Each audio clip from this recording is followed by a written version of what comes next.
and what it did to me emotionally. It's all from my point of view, which is the only one I really have. I raised my eyebrows when she introduced herself as Ms. Crenshaw. She smiled gently and explained that it was necessary in her line of work with couples and therapy. She wanted to keep it professional and personal matters out of it. Some people can get upset during these sessions, so she didn't want any questions like, "What would your husband think?" It made sense. She joked that calling herself Ms. made her sound like a serious activist, but I figured anyone who got to know her for more than a few minutes would see she was just a kind older lady. She said writing this journal is good for my therapy. I didn't really know that before, but I went along with it. It feels helpful to write down my thoughts as I remember them, rather than how they were talked about in the news, which felt more like gossip than real reporting. People are often viewed as heroes or villains, but they are just like everyone else. That's how modern news seems to work. Lift people up, then bring them down. Let me introduce myself. I am Ben Blackcloud. Technically, my name is Benjamin, but I dislike it, and I dislike Benji even more. My former partner enjoyed calling me those names. Speaking of partners, I had one. You probably haven't heard of me, and that's okay. Unless you're in my field. You've only heard of me if I helped with a show you ran. To a small group, I was known as the Devil Incarnate, always wanting bigger and better things for less money, always needing more space for our acts. But my partner? You'd know him. Jeff Klondike, known to his fans as Clonkers. Picture him jumping around on stage, making silly sounds, or shouting his mother's call of Jeffrey when he was in the middle of a funny story. Being business partners with a famous comedian has its challenges. Often no one knows who I am or believes me when I tell them. He was the star, the one in the spotlight making everyone laugh and enjoying himself. I was the quiet one behind the scenes, making everything work smoothly. You think that when you buy a ticket for a show, he does everything alone? Of course not. No, he arrives 2 hours before the show starts. He knows when to show up, picks from a large selection of jokes, goes on stage, tells his stories, enjoys the applause, and then leaves to get a massage, have a steak, and visit a club. Who do you think books the venue? Who makes the deal with Ticketmaster or similar companies? Who gets tickets for friends or acquaintances of Jeff? Who arranges hotels or airline tickets or rents a bus for the show? Who finds the rehearsal space? Who sets up the seating in arenas, works with the screen teams to install LED panels, and coordinates the sound teams who set up microphones and speakers? Who organizes the lighting and builds the big lighting setups for the show? Jeff doesn't handle any of that. After his set, he hops in a taxi and goes out. I'm the one who manages the breakdown of the stage and equipment, makes sure everyone gets paid, and I'm the last one to turn off the lights. And who writes his material? Here's a secret. It's not him. Though many think he does, just check the credits at the end of one of his specials to see for yourself. The truth is, without me, the show wouldn't happen. Jeff shines on stage, no doubt about that. But without me, there would be no stage, no show, and no material. He knows this too. We are partners officially, but it's not me who goes on talk shows or game shows. I don't have attention drawn to me in the same way. Yet Jeff understands that without my skills in organizing and problem solving, his show wouldn't be what he wants it to be. So, we are partners, both on paper and financially, even if not many people recognize it. It's known as the Jeff Klondike Show, and I'm surprisingly okay with that. I don't feel bitter. I understand who I am and have found ways to accept it. This is not what I imagined when I left my hometown to seek my fortune, but as the tribe says, the journey is never straight. It bends like a river, and when the river overflows, you go with the new path. That's just how it is. A bit of background might help, since I didn't come into this world as a stage manager or manager of comedians. I am part of the Navajo tribe and come from a small town called Tiknos-Pos, located near the Arizona and Utah border. If you look up the place on Google Maps, it can show you the wrong spot. It just shows the main road nearby. The real town is a bit to the south and west of that point.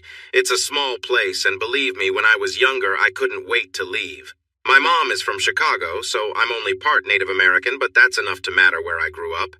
I learned a lot about my culture that I wasn't really interested in. I respect my tribe and their traditions, that's important to me, But I didn't want my identity to only be about being Native American. I wanted to be understood as a person who also happens to be Native American, rather than just being defined by it. There are many people I call professional Native Americans back home who focus on that in everything they do, and that's fine for them. I just wanted more than that for myself. So I left as soon as I could. There's no hard feelings. I still visit often to see my family and my brother. We share stories about our lives, enjoy some drinks, and have fun together just like any family. We have a different background, which adds to our stories. I share this so you can understand a bit about me, though it doesn't really change the story. I am 5 feet 10 inches tall, taller than many in my community, and I have nice olive skin, which I like because I don't usually get sunburned. My eyes look similar to yours because I'm only part Native American. The main thing that shows my heritage is my hair. It's long, thick, and black, and when I grow it long, it reaches my shoulders. Sometimes, from behind, people might mistake me for a woman because of my hair, and that's happened more than once. I would say I'm neither ugly nor handsome, just somewhere in the middle. I have a few gray strands now, which is normal. But I'm getting ahead of myself. Anyway, Mom and Dad are still alive. One thing about being Native American is that we often live a long time. Mom is from Chicago, and she's very much a typical city person. Dad, on the other hand, is one of those professional Native Americans I mentioned. He leads tours, takes part in traditional ceremonies, dresses in cultural clothing, and speaks in a unique style. When he returns from work, he changes into jeans and a sweatshirt, speaking like President Biden. He understands what tourists expect and is happy to provide it for them, earning money from their visits. After everything that the federal government has done to our people, it's only fair. My brother is a carpenter. He works with both traditional framing and custom builds, and he studies old Native American woodworking techniques. Did you know the Navajo had their own methods? They do. It's much like Japanese techniques. It focuses on making strong joints using only the wood itself. He combines both styles in his work. He is married to Joe, and they have 3 kids who bring me joy whenever I come home. I share stories of far-off places and famous people that I learn about through their managers, even if I never get to meet them. As I mentioned, I left home as soon as I could. I pursued drama studies. Yes, I was a drama major at Northwestern University in Chicago, which is not a famous school, but part of their communications program. They offered several scholarships, and as a minority interested in the arts, I had a good chance.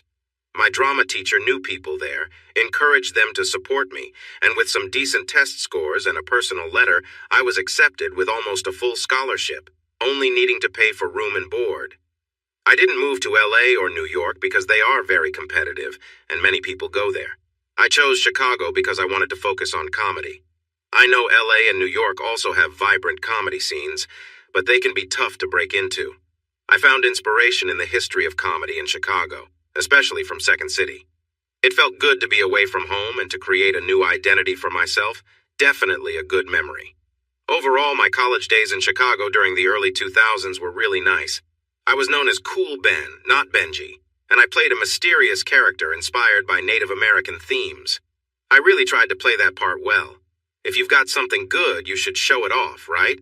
Thank you to Zero Mostel for that truth.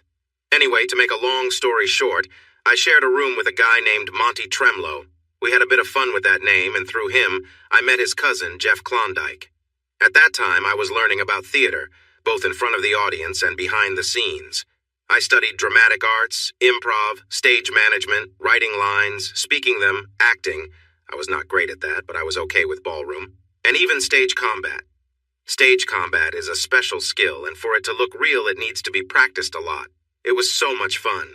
We put on performances, and I got to show what I could do, but I eventually realized that I just wasn't good enough. That realization was hard. And honestly, I felt like it was all Jeff Klondike's fault. He wasn't part of my usual group. He was his own person. I think he did deliveries during the day, maybe as a bike messenger since he showed up on a bicycle at our events. And at night, he did improv and stand-up comedy.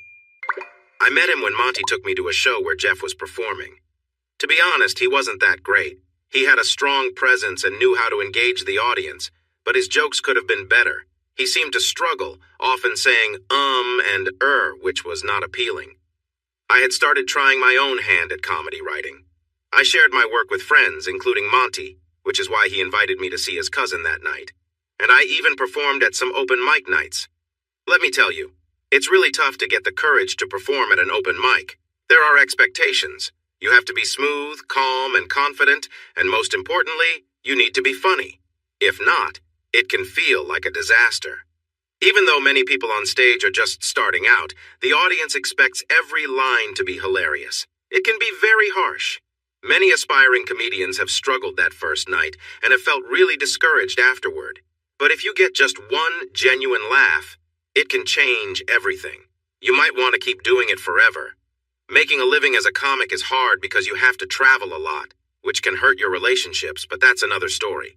Fortunately, I got a few laughs and thought, this is it. This is what I want to do. Ah, the dreams of youth. I think part of my problem was not embracing my Native American background. People expected me to, but I didn't want to be defined by that. I wanted to be recognized for my skills, not just because I was Native American. Because of this, I often avoided the topic, joking a bit about my hair instead. Looking back, I wonder if I would have had more success if I had included my heritage in my work instead of thinking it was something to be ashamed of. But hindsight is always clearer, right? At least I wasn't one of the people who had to face certain challenges that some in my tribe did. One person, for instance, had an unusual situation due to their condition, but they were recognized for their unique abilities despite the struggles they faced. Not everything was negative, though. That night after Jeff's performance, I went to give him feedback. It didn't go well. Monty was sitting there, calm and relaxed, while Jeff had a very annoyed look on his face. At the end of my feedback, he asked, "Let me guess. You think you could do better?" "Well, yes, but I was just trying to help. I thought being in the program gave me the right to offer suggestions. Looking back, I'm surprised he didn't react more aggressively. I've seen him do that before. To be honest, I felt my suggestions were correct. Even now, I believe what I pointed out was valid. However, offering feedback to someone I barely knew showed a lot of nerve on my part. I really shouldn't have assumed he'd appreciate it. He did not take my feedback well at all. He was quite angry, but Monty stepped in to calm things down. "Jeff, I'm sure he didn't mean any offense, right, Ben? He was just trying to help," Monty said, trying to ease the tension. At that moment, I recognized I had crossed a line. "I'm really sorry, man," I said, quickly backpedaling. Jeff glared at me, trying to decide whether to walk away or confront me. "So you have your own material, huh?" he finally asked after a pause. I replied, thinking of a smart response. I wasn't sure where he was going with this. "Do you or don't you?" he asked, shifting his stance, clearly ready to leave. "Well, yes," I replied carefully. "Okay then." He cracked his knuckles and nodded at Monty. "Here's the deal. I'll give you some of my material and you share some of yours. We both perform at different clubs on 2 nights. One night you do your stuff along with mine. The next night I'll do the same. We won't watch each other. The audience and Monty here will judge us. If you're better, I'll stay quiet and listen to you. If I'm better, you'll have to accept that. Are you in?" Oh my gosh! A laugh-off. An old-fashioned laugh-off just like that. I hadn't heard of one like this before, and I was all in, just for the fun of it. It didn't matter so much who won, but it would be nice to show him who was better. I pretended to think it over, even though I was already excited.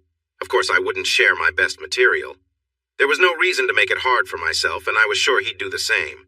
It would be silly not to. But yes, this was a great idea. In the end, I nodded, reached out my hand, and we shook on it.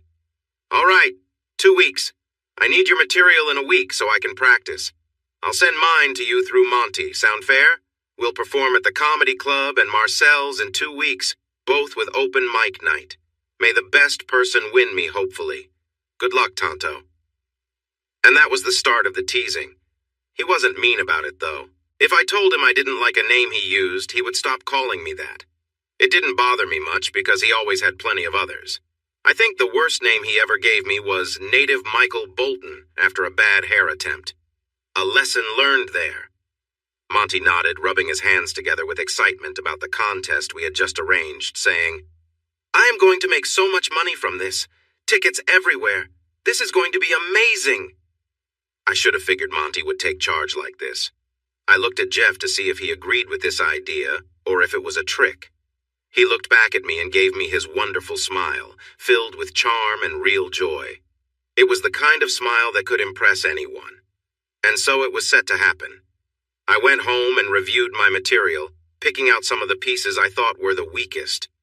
By weakest, I meant the ones I believed wouldn't work. They just didn't seem funny to me, especially after my last performance didn't go well. I had 15 pages of what I thought was barely laughable content, and I sent it to Monty. He returned 10 pages, and it was hard to understand what he had changed. However, I got the main idea by the end.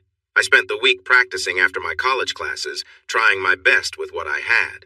I combined his notes with my best 10 minutes of jokes and felt ready when the time came. Meanwhile, Monty was creating buzz about the show. There was a lot of excitement. The honor of the Northwestern Communications Department was on the line. People stopped me in the halls to wish me luck. Both venues were sold out and tickets were being sold for more than their face value, thanks to Monty. Even some of the teachers mentioned they would attend. Monty had arranged to video the whole event since camera phones didn't exist yet. This way, I could see his performance, and he could see mine afterward. Honestly, I was curious to see his take on my material and if I could learn anything from it. Well, there I was, completely unaware of the tough competition ahead. The show went well. I thought I did great. There was a lot of laughter and applause. I had never experienced anything like it before. If I hadn't been convinced before, I was now. It was amazing. People were patting me on the back and offering to buy me a drink. It felt wonderful. Then I went home, wondering how Monty had done. When Monty returned, he couldn't look me in the eye, which told me that it wasn't good news for me. He grabbed a drink, plopped down on his bed, and took a long sip before saying, "I'm sorry, Ben. You were good, but he was better." I just sat there staring at him. "How much better? Does it really matter?" he replied. "I guess it does." There was a deep sigh. "Yeah, it does. Tell me." "Are you sure you want to know?" "It was my material. I deserve to know." "I don't know, man. It was the same material, but it didn't feel the same. The strange thing is, your parts were the best by far. You could clearly see what was yours and what wasn't. Somehow he took your work and made it more polished. His timing was perfect and his expressions were spot on. He really hit it out of the park." I sat there staring at my shoes, my mind blank. "Look, you were really good too. Honestly, I've never seen you perform better. But I have to go with the results, Ben. He was better. I'm really sorry." That was the end of the discussion. I just finished my beer and lay down on my bed. Monty had clearly been drinking. He was fast asleep and snoring loudly. I stared at the ceiling, trying to understand what had happened. Sure, Monty was good, but I was good too, right? There was space for more than one comedian. My life wasn't over, except it felt like it was. The next day, I got up, took a shower, and went to school. No one looked me in the eye. I heard a few quick "sorry, man" remarks as people walked by, but that was all. Even the teachers avoided calling on me. I could tell I wasn't in anyone's good books. That night, Monty and I sat down to watch Jeff's performance. I hated every moment of it. Deep down, I knew he was better. He brought my material to life in a way I hadn't seen. He paused where I wouldn't. He let the jokes breathe when I rushed through. It was hard to take, and I didn't laugh at all, not that anyone expected me to, given how I felt. I was in a funk for the next month. I struggled in my classes. I passed, but just barely. I didn't try hard, and it showed. Most days, I stayed in our small room replaying Jeff's performance, taking notes on what he did. Even Monty gave me some space after trying to get me to go out with him for a few nights. I wasn't interested, and made that clear. As for how I finally got out of that slump, well, Jeff has shared that story many times on different shows. His version isn't quite right, so here's how it really went. There was a knock at the door, and I didn't want to answer it. Then I heard a high-pitched voice say, "Candygram! Candygram for Mongo!" Of course, I had to open the door for that. Blazing Saddles is such a classic. It's amazing it was made at all. Jeff stood outside holding a 12-pack of beer. He's always been a bit of a tightwad. "Are you busy?" he asked as he walked into the room I shared with Monty. I never understood why he asked that. I stayed by the door, watching him flop onto the bed, opening a can of beer and saying, "Come in, why don't you? Oh, wait, you already did." "What are we watching?" he asked, glancing at the TV. "Wait, is that my performance?" He looked confused. "Why are you watching this? Don't get me wrong, I did great, but why? Oh, right, getting some tips, I get it." He even made finger quotes around tips. At that moment, I felt frustrated. "You really want to know?" I asked him. "Sure," he replied, leaning back and gulping down more beer. "What can I say about Jeff Klondike? The guy could really drink, and what's really frustrating is he never gained any weight." "Fine." I clenched my teeth and sat on the edge of the bed. I rewound the tape and grabbed a drink for myself before starting it. Then I broke it down. I found something to critique in almost every second of his set, pausing to highlight things on the screen. I pointed out all the ways he could improve, where he should have paused or moved differently, and the moments in the story that could have landed better. I went through everything I could think of after watching it many times. Just like I had to be honest about my own work, he had to accept my feedback. It was clear to him. I even showed him how to improve his performance using my material. I did this because I was frustrated with his laid-back attitude as if he didn't need to try. But he really did. And then, once he really put in the effort, he would be unstoppable. That was the hardest thing to accept. He knew it too. After I shared everything I wanted to say, he simply mentioned, "Wow, that was incredible. I haven't even watched your set yet." Great. By this time, we had both enjoyed about 5 drinks each, and I had to take a quick break. When I returned, he was watching the show again, this time with more focus. "So," he started, in the way that tipsy people do. "Wondering." "Wondering what?" I asked, opening another drink. "So, I hear you've given up on performing?" I stared at him in shock. He wasn't even in the Northwestern program, yet he somehow knew I was not putting in much effort. I must have been slacking off more than I realized. "What if we partnered up? You write and critique while we practice together. You help me improve. Honestly, your stuff is better than mine. Together, we would be a great team. Sure, you might not be performing as much, but from what I hear, you've stepped back from that anyway. We could team up 50-50 or 60-40. You write, help me get better, I perform. We all benefit. Just like the famous partnership of Elton John and Bernie Taupin. What do you think?" And that, dear reader, is how the Black Cloud Klondike partnership began. Just like that.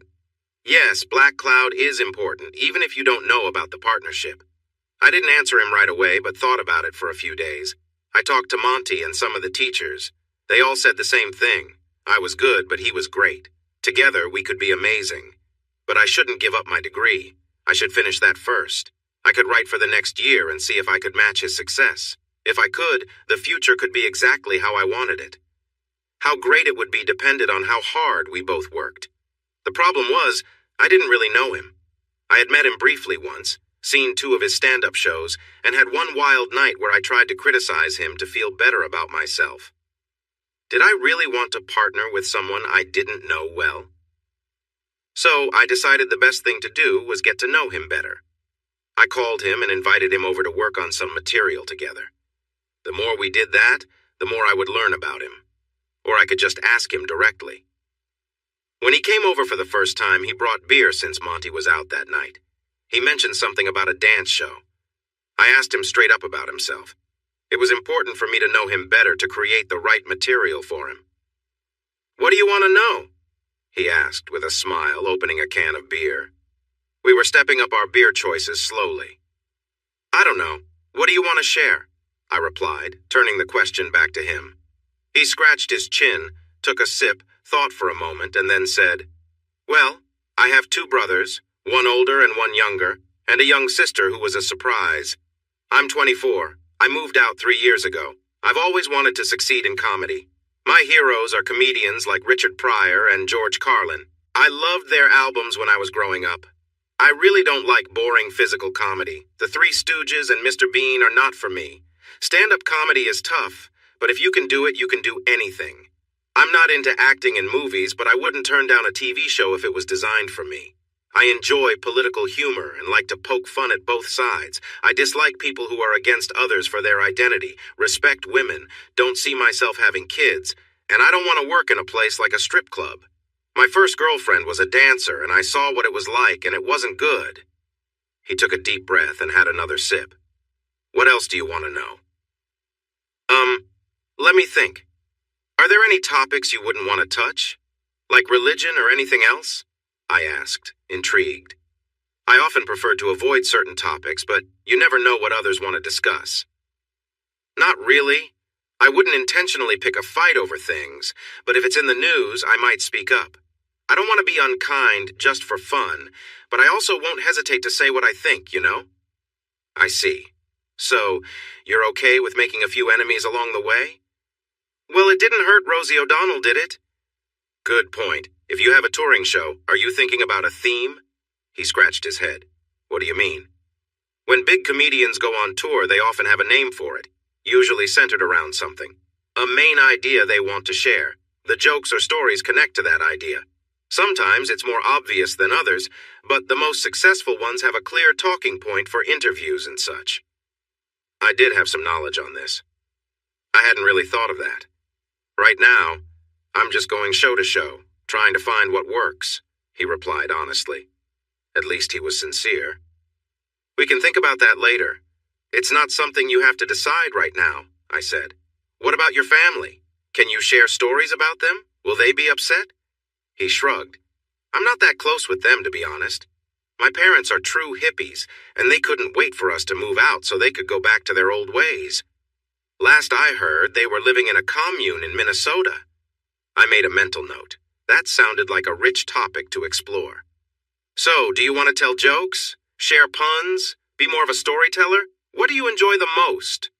This was getting to the important stuff. A comedian's talent lies in how comfortable they feel doing what they love. There are different ways to be funny. Some tell jokes. Some share stories with humor woven in. Others observe life and point out its oddities. Bill Cosby was known for that. Eddie Murphy mixes storytelling with traditional jokes. Tim Allen portrays a real man who often makes mistakes. He plays a character just like Larry the Cable Guy. Interestingly, he sounds quite different when he's not in character. You can check out Daniel Whitney on YouTube, which is Larry's real name, and see him talk in his normal voice. I've met him a few times, and he's genuinely nice. Some famous comedians aren't as kind. They can be a bit entitled after being in the spotlight for so long and might lack patience with those they think are not doing their jobs well. Steve Martin is someone who is fine to be around if he knows you and appreciates you. If not, it's best to not stay in his line of sight for too long. So who was Jeff Kay? And how were we going to change his image? I did some research and found a character from a website called Something Awful. We wanted Jeff to be nothing like that character. We tried different names, the Klondike, J.K. Jeffrey with various styles, but none felt right. None really represented Jeff. He was just himself. He didn't care about much and often ignored rules. He liked to have a good time and had a carefree attitude. One night, during a performance with a small group of fans following him around Chicago, a joke we thought would be funny didn't land. Jeff stood in front of the crowd, looking disappointed, and sighed. Well, that didn't work, did it? He glanced over at me in the wings and gestured. Let's just end that bit, right, Hairbrush? I rolled my eyes as he turned back to the audience. Sorry, folks. Trying out some new stuff. Sometimes it doesn't always go well. Then someone from the crowd shouted, It's okay, Clonkers, we love you anyway. That night, the name Clonkers stuck. We also experimented with Jeff's appearance. Comics often start with a unique look and then change over time. Some don't change at all. For example, Larry the Cable Guy has a specific style, and Jerry Seinfeld often wears suits. We tried everything with Jeff. Sweaters and slacks, shirts and jeans, various types of suits. We even presented him with a flashy suit right before a show, but he was having none of it. He had arrived in jeans, a t-shirt, a Hawaiian shirt, and a baseball cap. After taking one look at the suit, he said, No, we are done, and stuck with his casual outfit, which became his signature look. When someone finds success, brands often try to get them to wear their clothes for gigs, offering big money for a spot on a show. But Jeff wore whatever he liked and felt comfortable in. I also found out that Jeff was quite loyal and usually had everything in order. He wasn't messy. He had a tidy apartment by the river in Chicago, and generally he was punctual. He drank a lot back then, but didn't we all? We lived on energy, soda, snacks, and takeout. These days it's different, but back then we didn't worry about calories. We stayed away from harder drugs because we had seen how bad cocaine could be in the late 80s. His sense of humor was a bit rough and sharp for most people. He couldn't show his true self unless he was sure you could handle it. It took him some time to relax around me, and together with his agent Maury, we were probably the two people who understood him the best.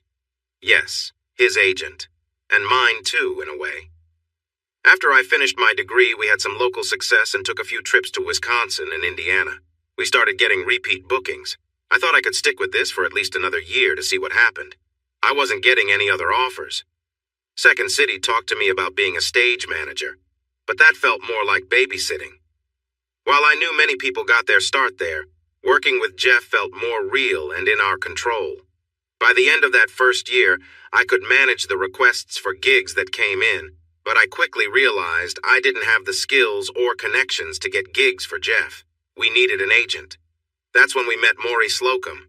We found him at a gig in Detroit where he was negotiating for another act. We watched him as he skillfully convinced the club owner, and after our show, we took him out to dinner. He liked our act and decided to work with us.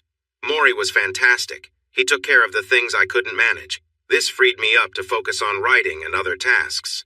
I soon learned I had to handle the extra responsibilities because venue owners expected us to know what we were doing, and at first, I didn't. But I picked it up quickly. I keep saying us, but really, Jeff was the one with the talent on stage. Behind the scenes, though, it was a different story. Jeff recognized this from the start. He understood he needed my writing skills because, while his material was decent, it wasn't enough to help him reach his big goals. As I mentioned, he was aware of his strengths. He recognized a good partnership when he saw one in me. He was open to sharing decisions and the work involved in creating our act. I later learned that money wasn't his main motivation, even though he liked having it. He enjoyed not worrying about where his next paycheck would come from, or if he could pay the mortgage on his downtown apartment, which he bought when he started making good money. But for him, it was never just about money. It was the excitement of performing and hearing people laugh. He didn't care about using money to keep score. As long as he had what he needed to do what he loved, that was enough. His choice was to keep doing stand-up comedy rather than pursue movies or other options. Many people talk about performers, especially actors, who find their worth through how others see them. When you feel that way, you try to stay in the spotlight so that people are always talking about you. If they aren't, it feels like you don't matter. The industry can be full of insecurities and issues, but after working with Jeff for a long time, I don't think he was driven by insecurity. He was sure of who he was inside. He loved getting up in front of an audience, saying silly things, making funny faces, and moving around to entertain people. He needed their laughter like he needed air. But it was for all the right reasons, not because he thought he was worthless without their attention. He enjoyed making people's lives a little brighter and more fun, helping them smile even if they had a rough day. He often said that performing felt less like a job and more like a responsibility. His easygoing attitude about money was clear when a few issues came up with our first contract. When we began, we didn't have much money at all. We couldn't hire entertainment lawyers, who were mostly in Los Angeles anyway. We went to a regular lawyer to set up a contract because we knew we needed to make our partnership official, and we even formed a company, BK Entertainment Inc., where my name came first. We owned it 50-50. The contract stated that all money earned would be split 40-60, with Jeff getting the larger share. He wanted to show that my decision to step back from performing was important, and ensure I felt comfortable knowing I would still be compensated well. He wanted me to know he valued my contributions to his success. He was the face of the show and did earn a bit more, but I was okay with that. It was a nice gesture, and it worked well while he was just a stand-up comedian since I was right there next to him. But when Maury got him a TV show opportunity, I wasn't involved in that. While I was Jeff's manager and writing partner, my role wasn't really necessary, and they were doing well without my writing, thanks anyway. I offered my help, but they kindly and firmly declined. It seemed that writing for TV was quite different from doing stand-up. However, since I had a contract, I was entitled to 40% of everything he made. Maury suggested that Jeff start a new company for his TV and movie deals, where he could keep all the money, well, 85% since 15% goes to the agent. To his credit, Jeff said no. He realized that if he did that, I would step away from the main project, and that would leave him in a tough spot. Still, I could tell he had some doubts about me getting 40% from something I didn't work on. So, in the end, I called a meeting and verbally stated that I wouldn't claim the money. He could just keep it. It meant less for me, but I was okay with it. I was already earning more than I expected, and missing out on a few $100,000 from that show didn't bother me. My pride was intact, Jeff was well compensated, and Maury felt he was doing his job by helping us find a solution, even though it was my suggestion. No new companies had to be set up, and we didn't need to change our contracts. The TV show actually had a fun idea. Jeff wasn't too keen on doing TV unless it was shaped around him, like the shows of Jerry Seinfeld and Tim Allen. After a few years performing on big stages, TV came to him with a pitch that combined elements from Father Ted, a hilarious British show about some older, cheeky priests, and Heaven Can Wait, the classic movie with Warren Beatty. The story involved a bumbling angel who mistakenly pulled an angry radio DJ out of his life before he was supposed to die. But it turned out that he wasn't going to die, and the angel had acted too soon. When this was realized, the higher-ups tried to send him back, but his body had been cremated, thinking he was really gone. Instead of returning him to his body, they pushed his mind into the priest who was conducting his funeral. However, the priest already had his own thoughts and feelings. This led to a struggle between the two for control of the shared body. The show was titled Life is for the Living, and it quickly became a success. It was a funny setup, featuring a priest who suddenly displayed a wild side, wanting to drink and have fun. Throughout the series, the two personalities learned to appreciate each other and found ways to coexist. The script was crafted specifically for Jeff and highlighted his talents perfectly. He ended up with a woman sidekick, the not-so-helpful angel who caused it all, and only he and those in trouble could see her. This led to many one-sided talks and plenty of comical moments. I had nothing to do with it and just watched the episodes like everyone else. I visited the soundstage a few times and attended some parties, but that was it. So what did I actually do? I mostly helped create the Clonkers character, figured out his voice with Jeff, and wrote a lot. I also took care of everything else Jeff needed for his shows. I was half manager and half writer. As I mentioned before, putting on a show takes a lot of work. There are many details to ensure everything goes smoothly.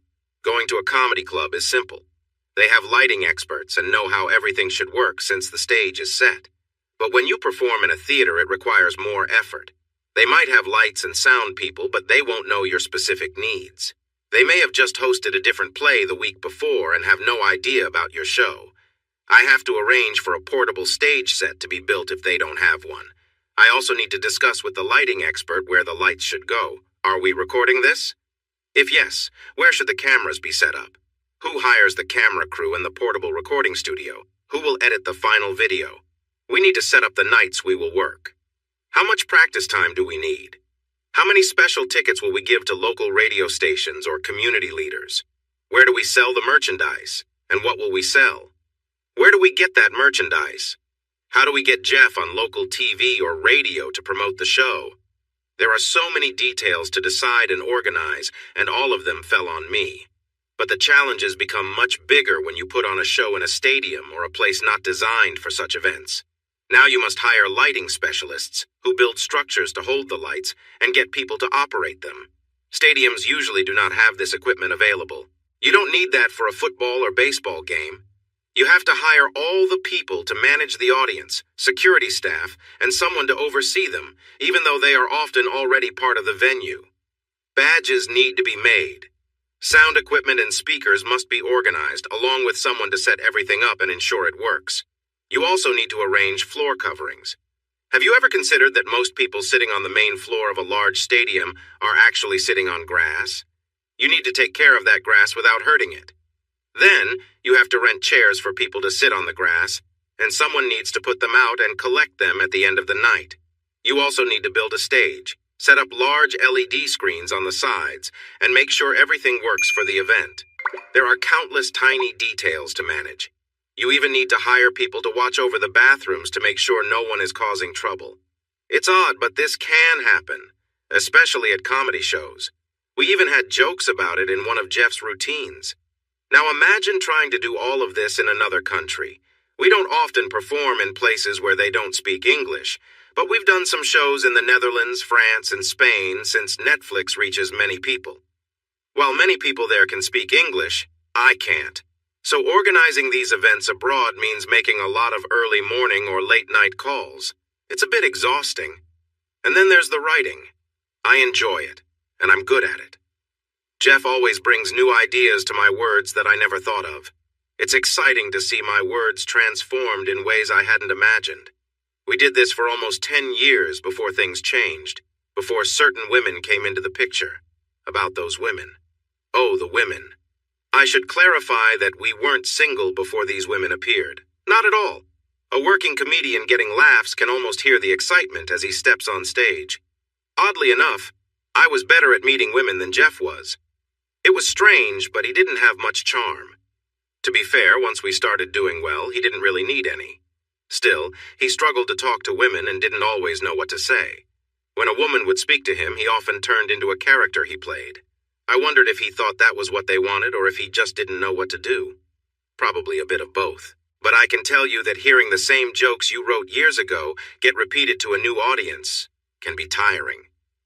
It wouldn't bother me so much, but he kept picking the same jokes over and over. As for me, since I wasn't on stage and famous, I had to put in some effort. When I was on my own, I played up the image of someone who understood the secrets of the land, a role that seemed to work for me. It was easy to make love seem like a big mystery. A few hints, some cautious words, a lot of simple sayings, and some quiet, intense looks made it all feel special. But really, there isn't any secret knowledge.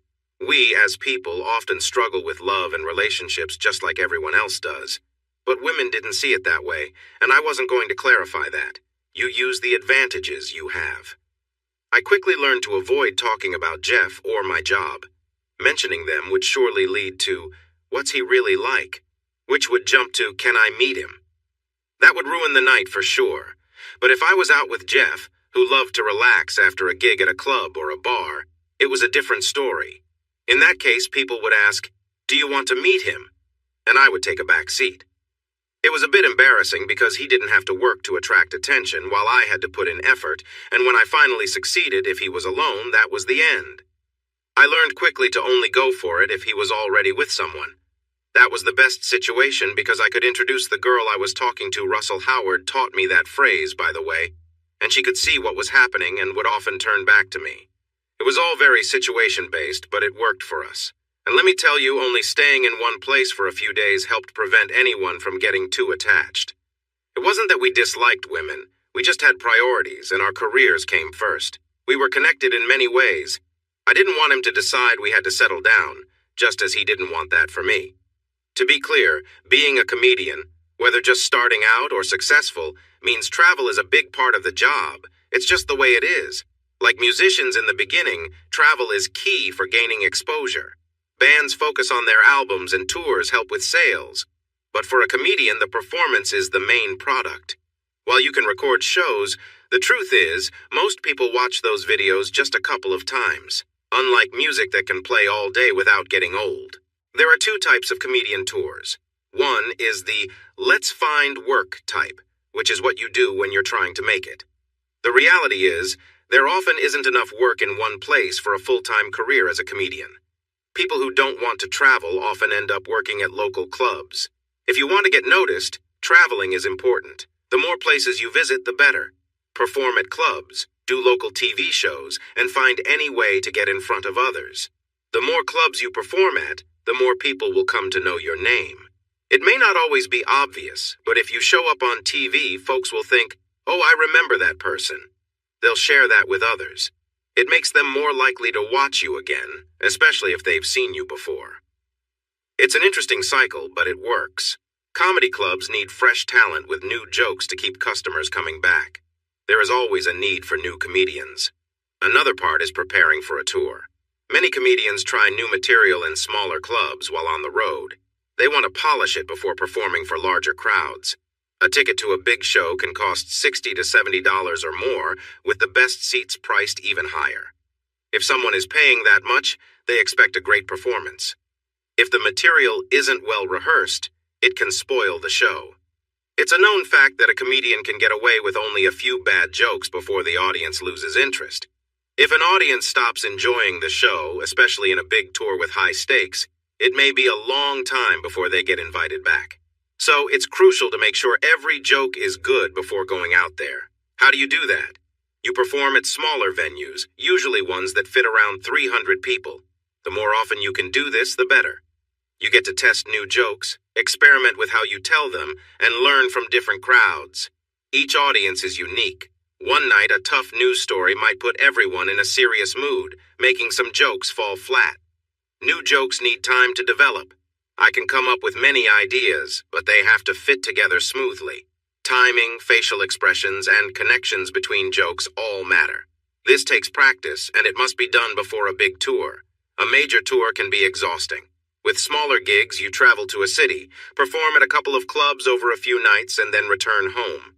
But on tour, you might not return for weeks or even months. Because of this, having a relationship is tricky unless you find someone very understanding. You don't want a partner who will complain about your absence. In such a situation, you need a supportive partner, and that understanding might only come after you achieve significant success in your career. At that time, while traveling was still a possibility, especially when getting ready for a big tour, you would handle these events every few years, not every week like you do when you are just starting out. For some comedians, the aim is to appear on TV or in movies. This way you get to go home every night, and it's quite profitable. However, the downside is that you begin to drift away from being a stand-up comedian performing regularly. The only comedian I have seen balance live gigs and TV well is Tim Allen, but even he eventually stopped touring. Jay Leno also did stand-up while hosting The Tonight Show. I heard he was able to live off the money he made from gigs while saving his Tonight Show earnings for car purchases. In my opinion, with TV and movies, you have a team trying to keep you content, and you can start to believe your own hype. When you're out on the road, sometimes you find yourself getting ready in small bathrooms. You see a mix of hotel rooms, some not very nice. It reminds you that you can't expect the world to support you without hard work. But that's just my view. I'm not the person on stage trying to meet everyone's expectations for 2 hours. So what do I know? It took us 8 years to get noticed, and then we received an invitation to appear on a popular talk show. It was a big deal, Jimmy Kimmel. It's hard to get bigger than that. Although I learned later that being on Graham Norton in the UK is also a major opportunity. They discuss topics there that would be surprising on US shows. Jeff got to be on that show once and returned to the hotel quite tipsy, as they actually serve real drinks to guests on set. That would never happen back home. He had a 5-minute spot on Kimmel, and I was backstage enjoying the atmosphere. There were some wonderful moments shared with our family that night. We felt great about it. This led to invitations for a few game shows, which is terrific for getting noticed. We believed we had 6 months to ride the wave of excitement and then launch a national tour. I didn't fully understand the amount of work ahead, though I knew from other managers that we needed to do it, but also hire help. So, we did. It took 6 months of performing in smaller clubs to gather enough material for a 90-minute show that we both felt confident about. Now let me tell you, organizing a big tour costs a lot. It's not just about reserving a venue and paying later. You have to pay up front. We needed nearly $10 million to fund our first tour, which we jokingly called the Can We Do This Tour. Officially, it was known as the An Insecure Man Tour. Here's something else we discovered. Streaming services like Netflix, Amazon, and Hulu, they don't want to know about a special project until you've already had a successful tour. So much for thinking it would work that way. Later, we found out they don't pay you in advance only after you finish the project. All the risk is on us. In the end, the only group interested in us was Sky News from Europe, which was surprising, but we didn't question it. They covered half our costs, and we had to take out a loan for the rest, which was quite a hassle. Have you ever gone to a bank and asked for a loan for a tour? No security? And as a Native American, it's tough. Take my advice. Avoid it if you can. We ended up getting a loan from a Saudi bank, which bothered me a lot, but we couldn't find money from anyone else, so we took it. Fortunately, the tour was a huge success. We made 3 times what it cost to put on the show, so we paid back the loan, covered some interest, and I took home 40%. Sky got its exclusive story, which helped us gain recognition in Europe, so everything turned out well. We also got paid for the special project, too. We had made it. Now people were inviting us instead of us searching for opportunities. It was an exciting moment, and there were some nights in Vegas that I can't remember too clearly. One thing I appreciated about Jeff was that, even though he drank a lot, he didn't use drugs, as I mentioned before. Not even stimulants, as Jim Carrey calls them. It's interesting how some people's stimulants come in small baggies and aren't prescribed. I choose to stay away from drugs, too. Early on, we tried some weed and edibles, but we quickly stopped. You can't do your best work when you're high. You might think you've created something funny, but the next day you see it for what it really is. So we cut back, and I was happy about that. I've seen many Native Americans struggle with alcohol and drugs, so I steer clear of them. It's not for me, and it won't be. Now back to the travels. You get the idea that we moved around a lot. It's part of the job, like I explained. Sometimes you need to understand why we do what we do. People often ask questions about the background in stories like this, but I think it's important to explain our motivations. It helps prevent questions later on. As a result, while there were willing people wherever we went, we both made sure to stay safe and used protection.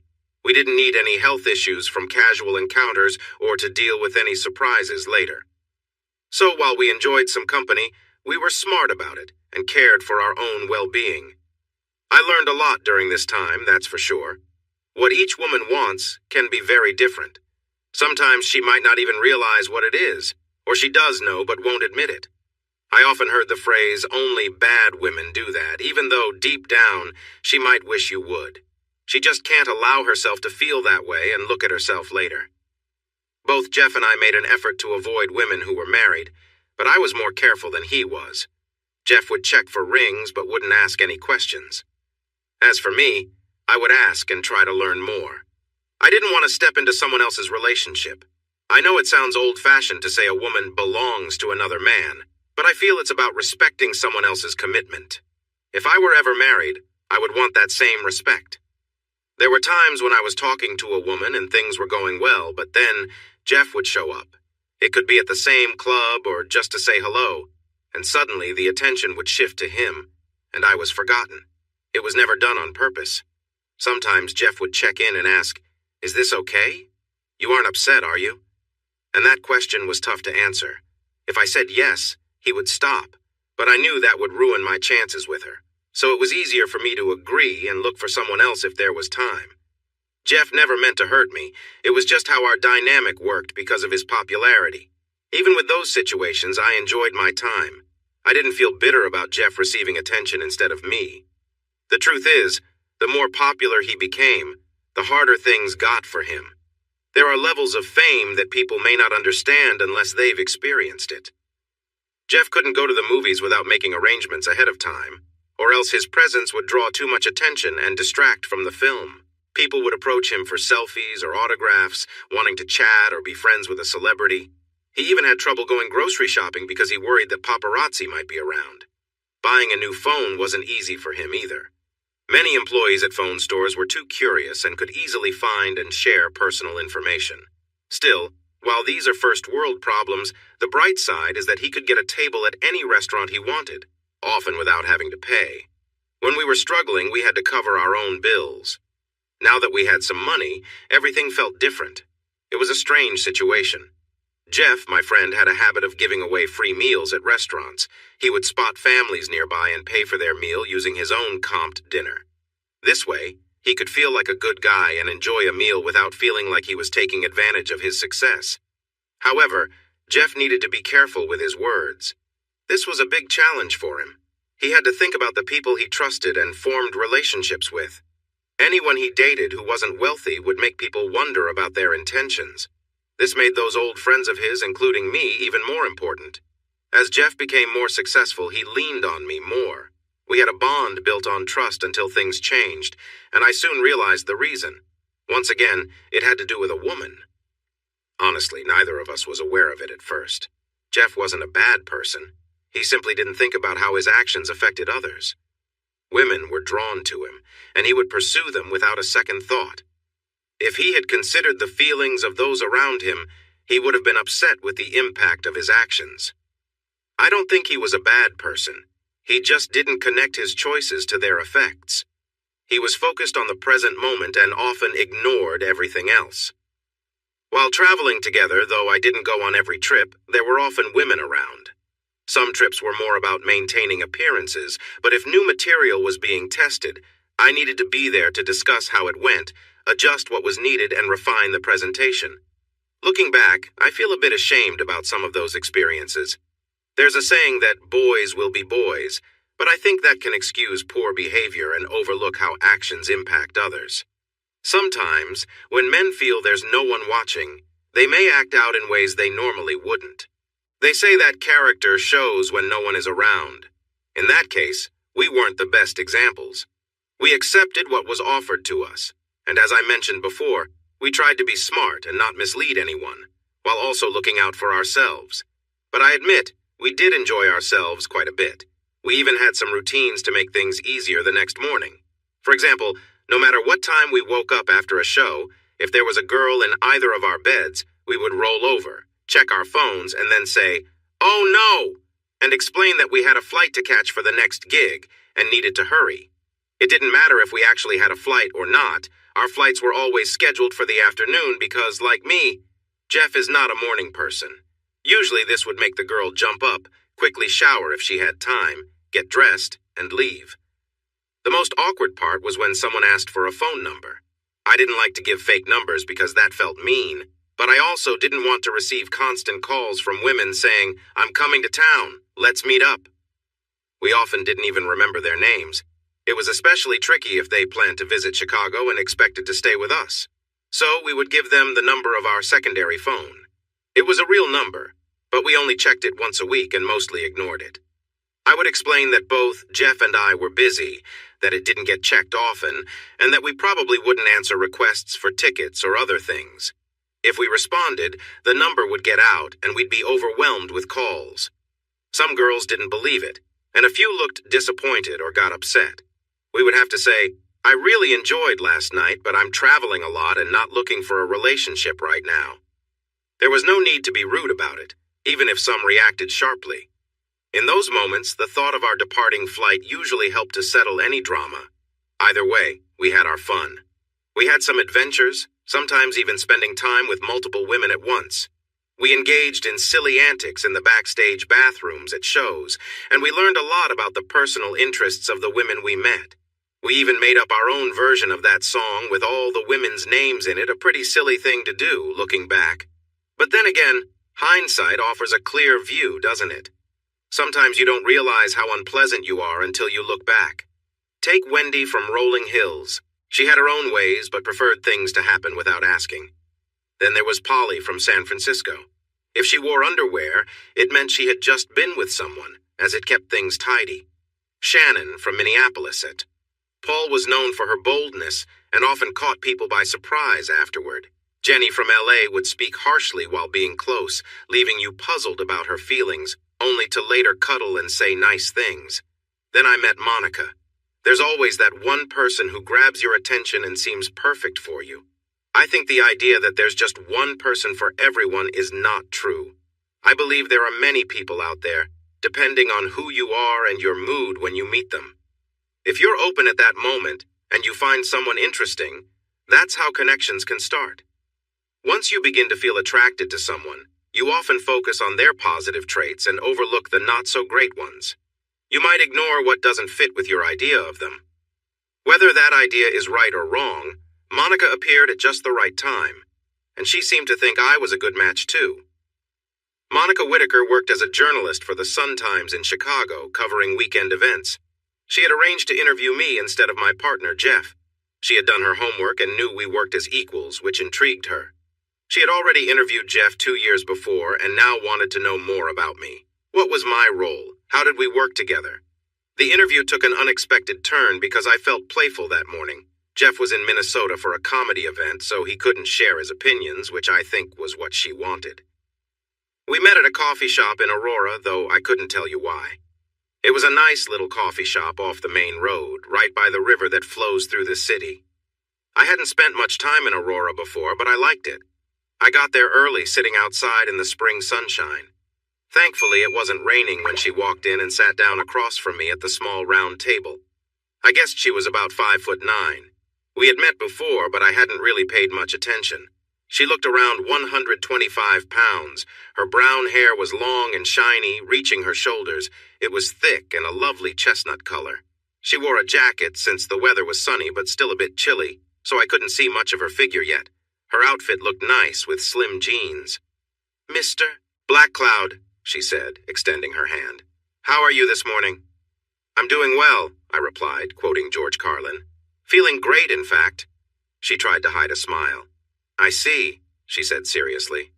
"Well, let's see what we can do about that." She took out a small recorder from her bag, adjusted it, and placed it on the table. "Let me get a coffee first," she said, and stood up to order. I couldn't help but notice how she walked away. Taking the chance, I talked into the recorder, pretending I was on a call. "Hey, Jeff, I'm in an interview. Yeah, she's pretty." "Wait, what? No way, that's not going to happen. Look, skydiving naked is not what the Mile High Club means. No, I won't send you pictures. I'm not going to embarrass her. No, just no."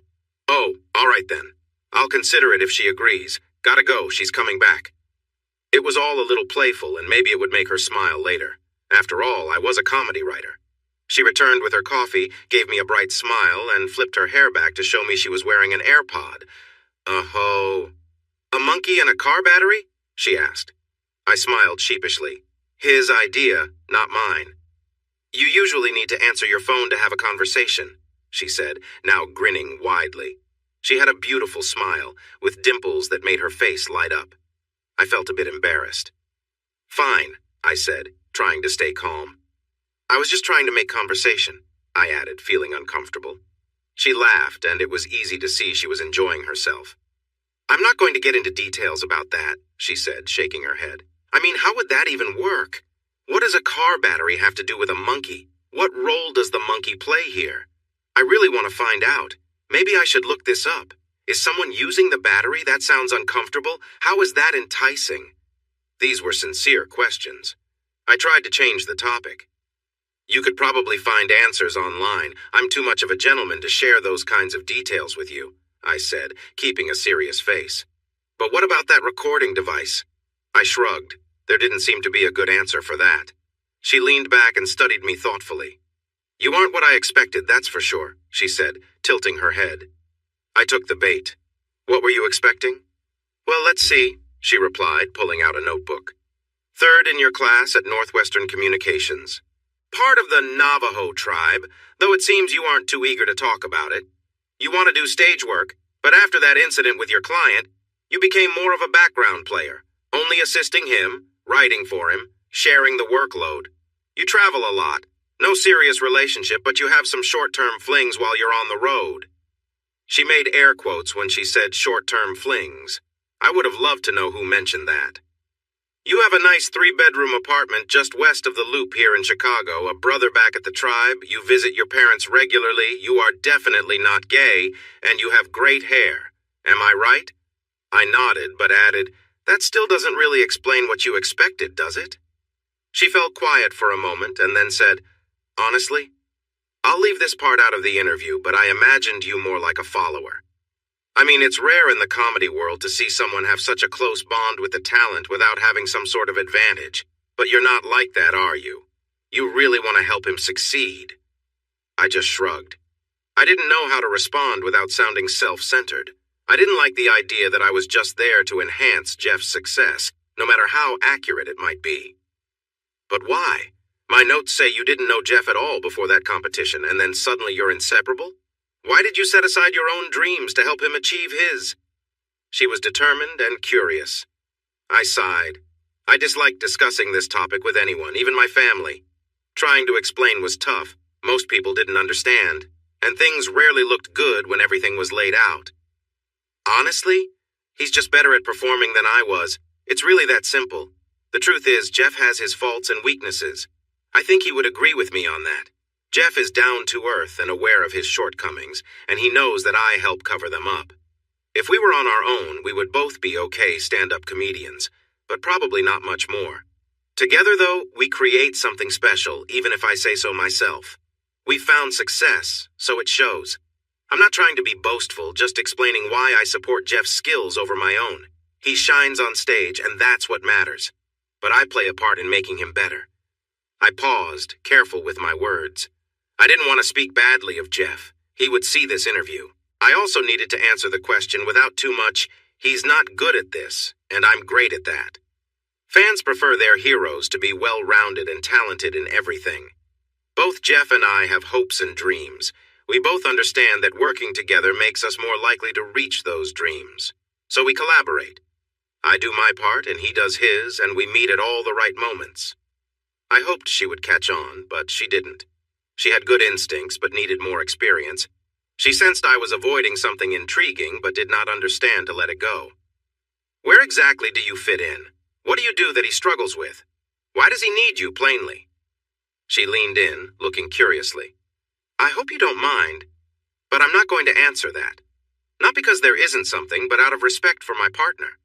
That question, especially how you asked it, could upset our fans and our relationship, so I'm going to pass on that." I was firm. If it made the interview more tense, so be it. He was my partner, she was a journalist. My loyalty was to him. She thought about my answer and then nodded. "Fair enough.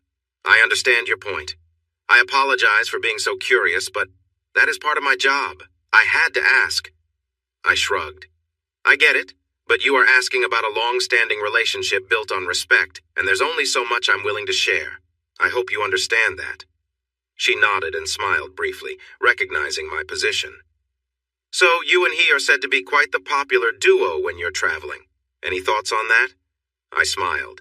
"A gentleman never shares all the details." "But shares pictures, apparently," she joked. "Touché," I replied. "So definitely not romantic partners, as some have claimed." She timed her question perfectly, just as I took a sip of my coffee, causing me to spill it. "What?" I exclaimed. "No, that's not it at all. We're just good friends," I said while cleaning the table. I paused and looked at her. "Where did you hear that?" I asked, a bit annoyed. "Oh, I can't tell you my sources," she replied, a sparkle in her eye. "But when there's competition, rumors start flying." Still, I thought. I mean, I could do worse, right? Jeff Klondike is a handsome man. It would be interesting to see if there's more to that nickname of his. If she could make comments, so could I. "Handsome?" she laughed. "Not really, he's just average. I like my guys dark and mysterious with long, beautiful dark hair." Wait, what? Is she flirting with me? Besides, I can't picture either of you as the one who takes charge in that relationship. That was true enough. Then I said something silly. "Oh, I'd have to be the one taking charge. There's no way Jeff could ever keep up with me." Then I realized how that sounded, especially to someone I thought might be flirting with me. Her big smile and laugh told me she noticed it too. "Oh, now that's a bold claim. Let me grab my camera and we can see." "You'll need a wider lens for that," I said quietly. "When you mess up, sometimes it's better to just own it." Her eyes lit up and she laughed again. "Now you're making claims you can't possibly prove. Besides, can you hammer a nail through a board using just yourself? No? Well, a girl has to have her standards." That was a great line from a movie, and it made me realize she had a good sense of humor and enjoyed cheesy films. I grinned back. A man has to keep some secrets. Our conversation had shifted from questions to playful flirting. "You're charming. All right, back to the questions. Can I do a quick side question?" "What do you mean?" I asked. "Well, what are your plans for the day? What's next for you? Is it about work with Jeff?" I was surprised and needed a moment to think. I had a few tasks lined up for the day. "Well, I need to meet with the architects who are designing our stage for the next tour. I have to check in with the office staff about booking Wembley Arena in the UK. I also need to review some designs. And later I have dinner with someone from Netflix to discuss a special they're making in New York." "That sounds amazing," she said, excited. "Can I join you for those things? I'd love to see you at work and understand what you do, maybe catch you in action." She blushed a little at her last words. I was confused. "Why would you want to? It's not that exciting. I can't just sit and watch you write. It's not fun having someone peering over your shoulder, and I know you write a lot of his material. I found some of his shows before you two started dating. A few of his friends have videos of them. I can see that you write a lot of his best material. If you know there are two writers for his work, you could think about what parts belong to him and what parts are yours. Your contributions are the strongest, right? I know you won't answer that, but it's true. Anyway, this is a great chance for me. I can watch you in action, get to know you better, and then write the story more accurately. Yes? please?" I was unsure, but I thought it would be fun to tease her a little. "I think you like me, and this is your way of spending time with me, hoping to catch me off guard so you can find out what my secret is. Admit it, you have a plan." She blushed deeply, and then responded with sarcasm. "Of course, I can't help myself. You are just so charming. It's really your hair. I can't resist being around you all day." I chuckled at her. "All right, if you want to join me, that's fine. It might not be very exciting, but it's your article." And that's how we spent our first day together. Monica claims it wasn't our first date, but I know it was. Later on, she admitted that some of what I said was true. She did like me and wanted to spend more time with me because I was meeting her expectations and she was curious about me. That evening, we had dinner with a Netflix executive who immediately took a liking to Monica and spent the meal trying to impress her. Monica laughed about it afterwards and said, "Good thing I'm not interested," since the executive was a woman. I have to admit, some thoughts went through my head during that dinner. We conducted our business, and after dinner she suggested going for a drink at a place she knew near Diversey Avenue, so we went there. This time I wasn't trying to be invited back to her place. I wanted to learn more about her. I discovered that she had one brother too, but hers was older. Her family came from Florida, and she disliked the muggy weather there, which made me laugh because summers in Chicago could be just as humid. She always wanted to be a journalist since she watched All the President's Men as a child with her dad, who was her hero. He had sadly died in 9/11, being one of the victims in the second tower. She was honest about how much that affected her and her mother. The insurance money helped, and she attended Northwestern like him, but she focused on journalism. Like many students studying journalism, she dreamed of reporting from war zones or writing about deep political issues. Instead, she found herself working on lifestyle articles for Sunday magazines and felt lucky to have that. At least it let her travel, meet interesting people, and explore how their lives compared to hers, helping her figure out what she truly wanted. She was 31 compared to my 33, and called this time her understanding me phase. She was single, having ended her last serious relationship after discovering her partner had reignited a past romance. She moved out right away, found a small apartment, and had been living on her own since. As we walked through the city and crossed Lincoln Park, the evening felt magical. She easily broke down the walls I had built to keep others at a distance without even trying. We simply connected, without any tricks or forced conversations. She was a free spirit, and it was just so nice to be around someone who wasn't trying to fit into anyone else's expectations. She didn't want anything from me, other than a good story. She wasn't impressed by my associate's rising fame and showed little interest in my role in it, which felt really refreshing. When it was time to say goodbye, I hesitated and asked, "So, I don't usually do this, but is there any chance I might see you again?" She turned to me with a raised eyebrow. "Well, that's a first. You trying to chase me? I think I should make you work for it." "What do you want me to do?" I replied, feeling a bit worried she would ask for something I couldn't give. "I want you to take me somewhere quiet for dinner, just the two of us, no recorders. I want to learn about the you that you don't show to others." I was surprised, but ready to agree. "Sure. Friday?" "Pick me up at 7, she said, leaning in and giving me a quick kiss on the cheek. "I look forward to seeing what you come up with." Then she walked across the street, hopped into a cab waiting at the curb, and was gone. In that moment, I realized I didn't have her address. To make a long story short, I called the newspaper, left my number for her, and 2 days later, I received a text with an address. Success. I felt over the moon. I had never felt like this before, chasing such an exciting and vibrant woman who seemed to want me to pursue her. That evening, I spent time looking over everything I could find that she had written, trying to find common themes. The key element in her work was how she explored the everyday lives of people. She wrote about the small things they did, making them relatable and human, instead of treating them like distant news items. She brought out their humanity, just like everyone else. It was just as enjoyable to read as she was to be around.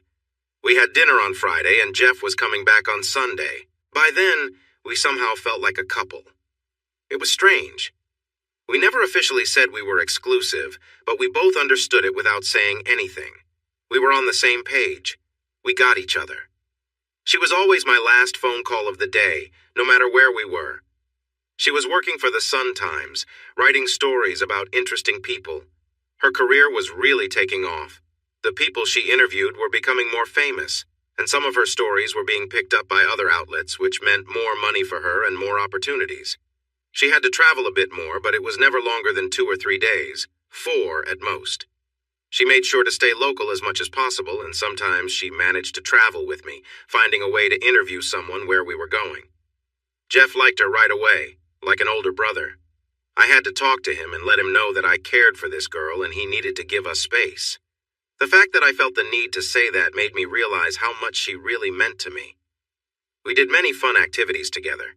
We found the Friends Fountain in Burbank at the Warner Brothers lot and took pictures on the couch in front of it. We took a picture of me on the rail of the Golden Gate Bridge pretending to jump while she playfully pulled me back. We have a picture of her in a Wonder Woman costume with my hands covering her back while she posed seriously. There's even a video of her pretending to have a dramatic moment in Katz Deli in New York, just like in the movie When Harry Met Sally. We traveled a lot, and we became closer with each trip. I even took her to meet my family. They loved her, of course. My dad even jokingly suggested she spend an evening at the Sweat Lodge and made a silly remark about it. It was a bit embarrassing, honestly. She would ask me unusual questions during our drives. Who would you kiss, marry, or be friends with? Hillary Clinton, Melania Trump, and Rachel Maddow? That one made me think. If you could choose how to go, what would it be? I made a joke about it, of course. How many times would you tell a joke before giving up? That made me ponder. It probably depended on how good the joke was, right? She had unique ways of seeing the world that set her apart from everyone else. Whenever something bad happened to someone, she would start to worry about how that person's family would cope. She thought about the people behind the scenes, the ones everyone else might forget. This made her feel humble. She wanted to understand people better, to discover what motivated them and why they behaved as they did. During interviews, she asked questions to help people open up, even if they didn't realize it was what she was trying to do. She was part interviewer and part psychologist. I often suggested she go back to school for a psychology degree since she clearly had a passion for it. She would respond with a sigh and an eye roll, saying she preferred her current job because she liked making money too much. She wasn't perfect, of course. She sometimes didn't reply for days when she was working on assignments or research at home. When she prepared to interview someone, she immersed herself completely. She read biographies, tried to reach out to old teachers and friends, and talk to coworkers. She wanted to gather as much information as possible so she would know what to ask. I jokingly told her she could work as an investigator for background checks if journalism didn't work out. She laughed and said she would probably be better than they were. After finishing a job, she would return and not understand why I was upset. She would say, "You know how I am," oblivious to how her long absences affected me. In her personal life, she was a bit messy. She rarely did laundry. I thought it was sweet that she liked to wear my clothes, not realizing it was because she never washed her own. I only discovered the truth when I asked for some of my things back and got them unwashed. It might sound nice to wear your partner's clothes, but it isn't when they come back smelling bad and with stains. When I stayed at her place, I always insisted on opening the windows because it smelled like dirty clothes. She had her own washer and dryer, yet I often ended up doing her laundry just to make the place bearable. She really didn't like pets. Dogs, cats, guinea pigs, fish, whatever it was. She would turn her nose up at them and back away. She would even cross the street to avoid people walking their pets. It was strange, and I never really figured out why she felt that way. Some childhood experiences, I suppose. Speaking of that, I did meet her mother and her brother. I say this kindly, but they aren't the brightest. She seems too smart to come from that family. She can think for herself and has her own opinions. Her family is definitely what you might call typical Florida people. The kind of folks who make you shake your head in disbelief. You wonder how they managed to stay out of trouble? When they found out what I did for a living, it was non-stop with ideas. "Hey, Benny, I have a great story for you. You should check this out. So, Jimmy Bob and I were out in the truck and we saw this alligator." Monica would look at me with this worried expression, asking me to just let it go, and then she would apologize later in many creative ways. I tried to keep my distance from Florida whenever Jeff had to travel. Also, she didn't want children, at least not right now. That was hard for me to take. I had always pictured starting a family when I met the right person, and now that I had, it was always on my mind. I'll never forget the day that dream began to fade.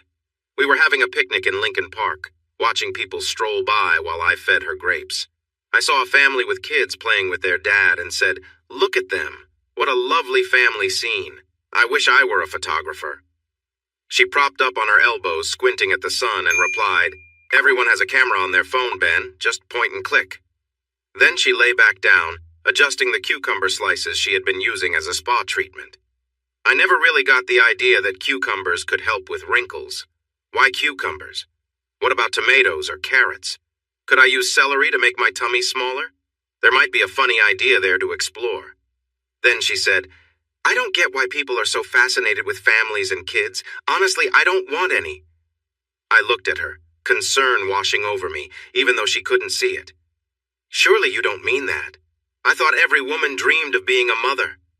She sat up again, noticing the worry in my voice as the cucumbers slipped off once more. "Ben, we need to talk about this," she said seriously, looking right at me. This was clearly important to her. "I don't want kids at all. There, I said it. I don't like them. I don't enjoy being around them. They annoy me, and it feels like a waste of time and money." "But," I tried to say, but I was quickly interrupted. "Everyone acts like kids are the most important thing in the world. I don't agree. I want to do what I enjoy with people I like. I don't want the weight of responsibility that could make me unhappy later." She spoke passionately, her words coming out quickly. I could tell she had been challenged on this by others and was ready to defend her viewpoint. I stared at her, clearly shocked by her reasoning. She looked back, unfazed by my reaction. "What? Everyone is having kids. My decision won't change anything. Since I was born, nearly 1 billion more people have joined this world, mostly from places that don't use birth control. The planet doesn't need more kids from me. If that sounds selfish, so be it."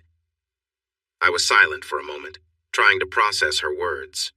I really didn't know what to say. "What about me?" I asked, feeling a bit hurt. "Just accept it. If you want to be with me, that's how it is," she said flatly, leaning back, ending the conversation. "Wait a minute," I said more firmly. "You don't want kids, so I can't have a say? Is that it?" I was starting to get frustrated with her attitude. What kind of partnership is that?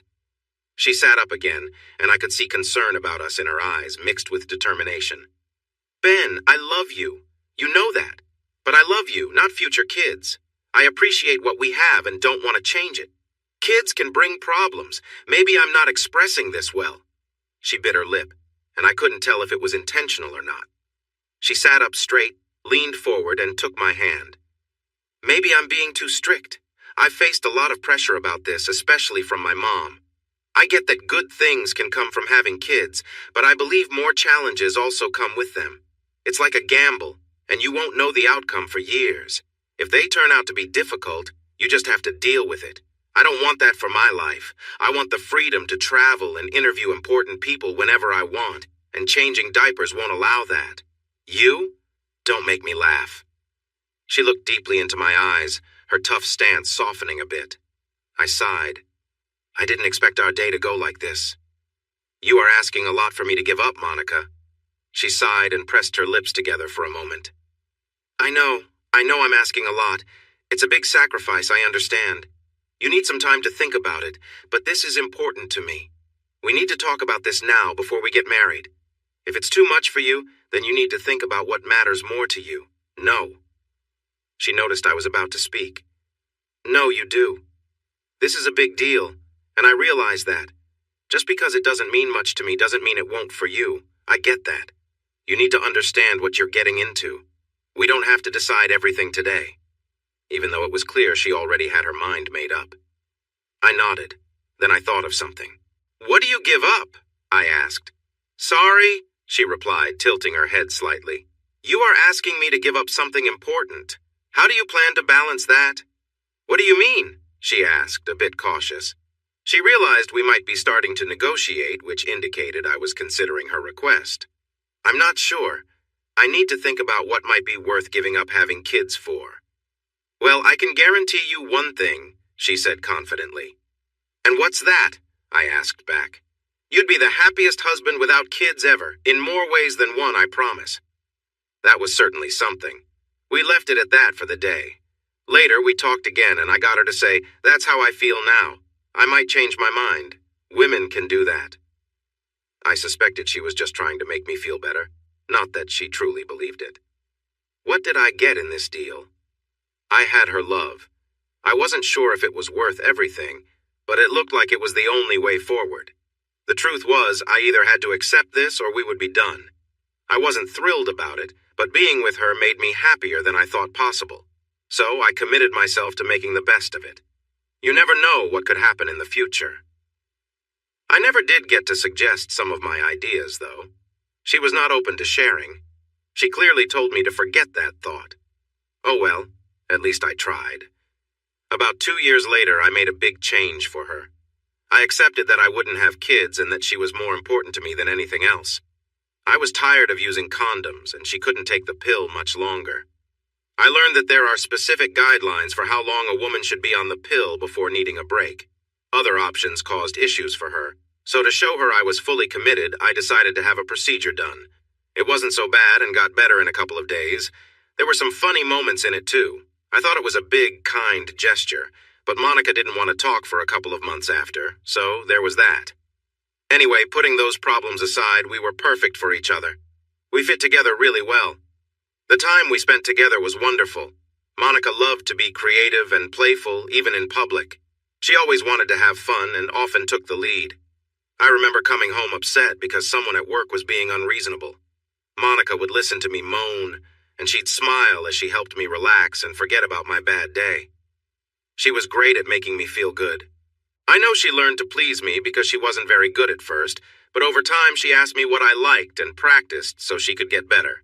For me, it was all about her excitement. Someone who loves making you happy is truly special, and it brings a sense of fun. Monica enjoyed what she was doing and really focused on it. She loved to connect with me and showed how much she cared. That was just part of our relationship. I could tell you more, but you get the idea. Life was good. We had some time apart, which made our reunions even sweeter. We both had our careers, and they were both going well. Jeff got offered a TV show, and I was okay with him taking it. It didn't appeal to me as much. I was busy with my own work. Jeff was always performing stand-up, and he was very dedicated. Honestly, it was nice to have some quiet time. I had been busy with Jeff for over 10 years by the time I married Monica. I was looking forward to some time to relax and do nothing. Monica and I moved in together after about 8 months of getting to know each other. It was really her moving into my place since it was nicer. After another year, I decided to propose. She happily accepted, especially since it was a beautiful ring. There were lots of happy squeals and showing off to friends and family. Jeff was my best man. Who else could it be? We got married in front of the Buckingham Fountain in Grant Park in August, just as the leaves were changing colors. The weather was perfect, neither too hot nor too cold, and it didn't rain, which was great. Our wedding even made the society pages because Monica's best friend was the editor there. We did have a prenup. It was normal to have one, especially since I had more money and my house was mine. Monica was doing well in her job, but it couldn't match my income. We both understood each other, so it wasn't a big deal. Jeff and Maury thought it was necessary to protect our friendship, which made sense. Monica didn't mind signing it, so it was all fine. Then we settled happily into married life for several years. But eventually, things changed. During that time, other events unfolded. Jeff reached the top of his career, and we went on a world tour. Monica joined me for much of it, so we were together.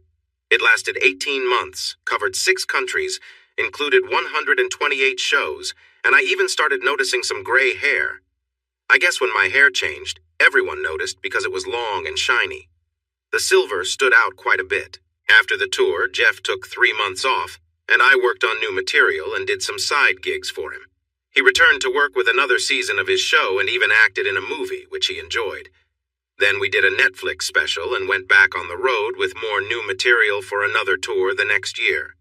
We called that tour The Simple Man's Guide to Life, and Monica came with me for about 2/3 of it. By the end of it, I needed a break, not sure about Jeff. Jeff then went to Cannes and filmed another movie in Spain. He took some time off before returning to his usual work, while Monica and I decided to do our own world tour. We visited all the places we had seen but never truly explored. It lasted 3 months of travel. It was a good thing we didn't have kids or even a dog. That was never something Monica wanted. I started to see things her way, to be honest. Monica was doing really well. She was interviewing important people now and could almost choose who she wanted to talk to.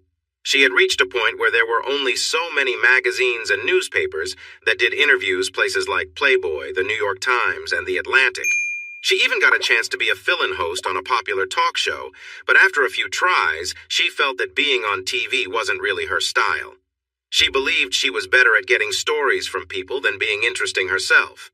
I disagreed, but it was her life, and she seemed happy with it. Then, when he returned to Chicago, Jeff made an incredible announcement. He had met and fallen in love with a woman while in the south of France, and now he was going to marry her.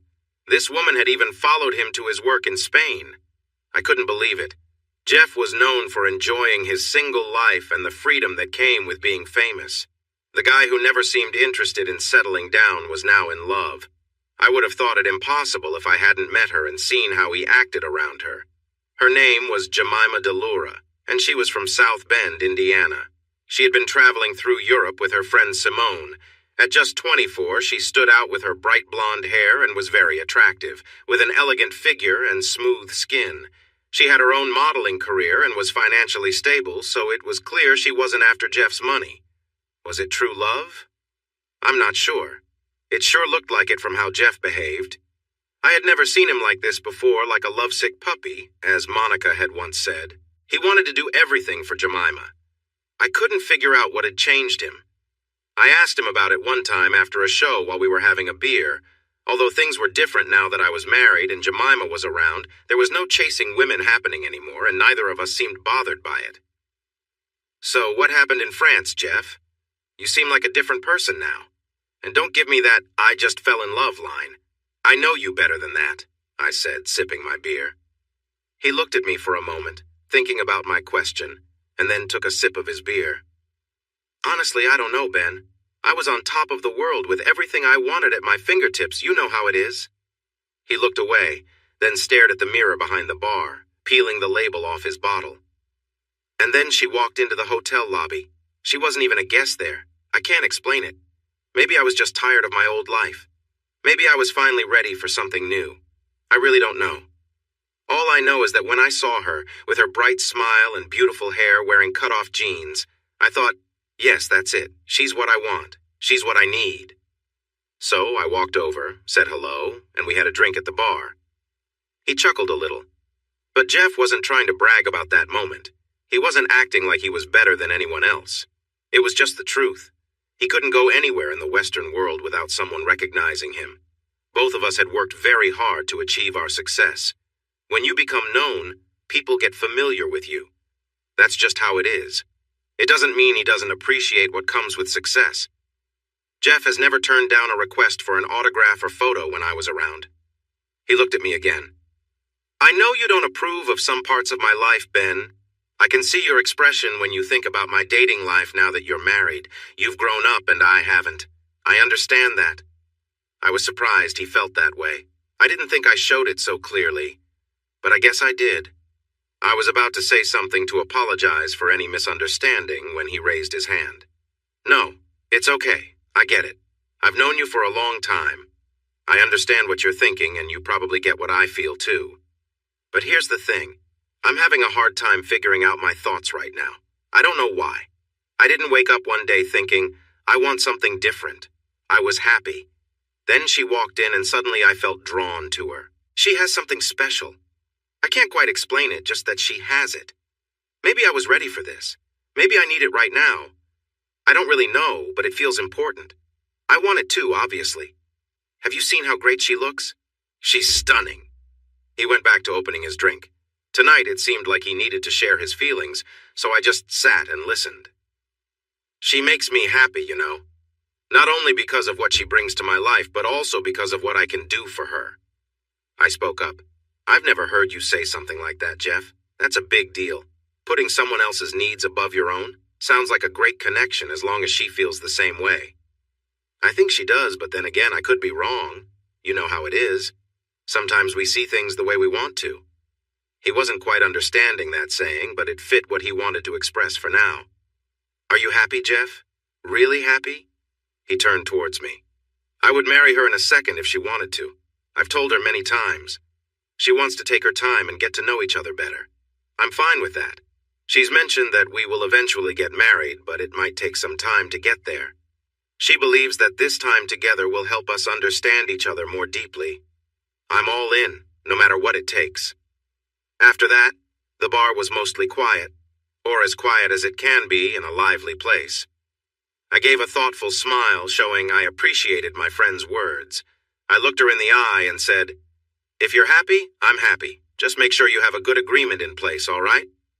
From that point on, we spent a lot of time together as a group.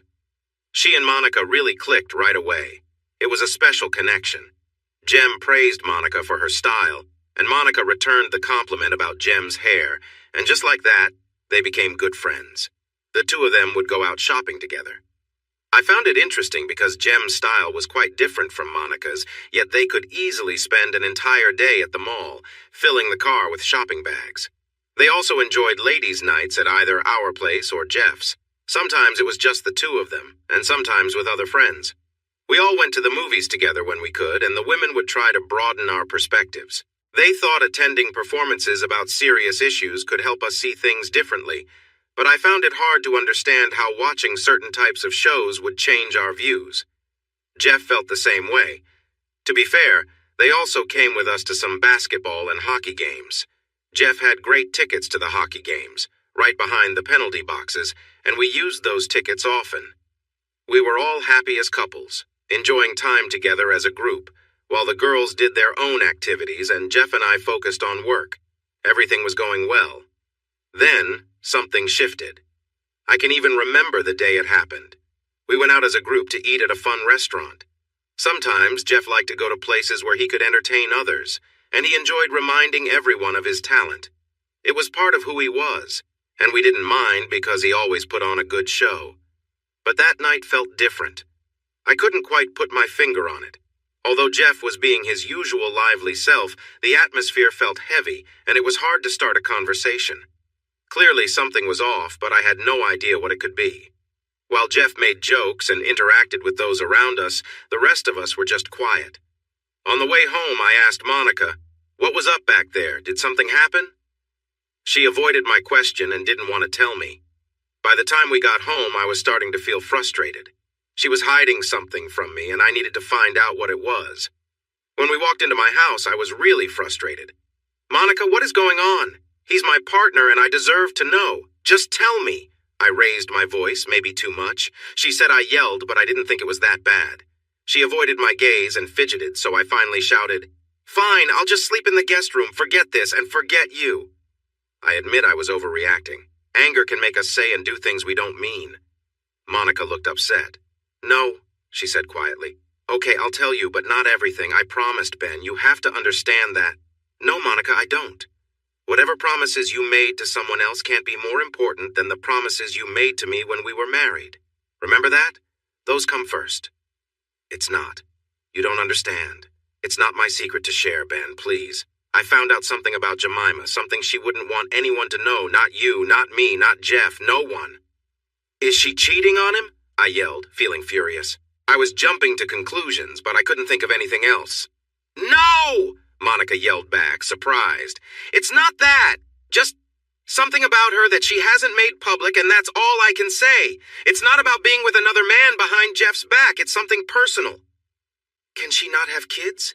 Did she hurt someone? What is it, Monica?" I pressed on.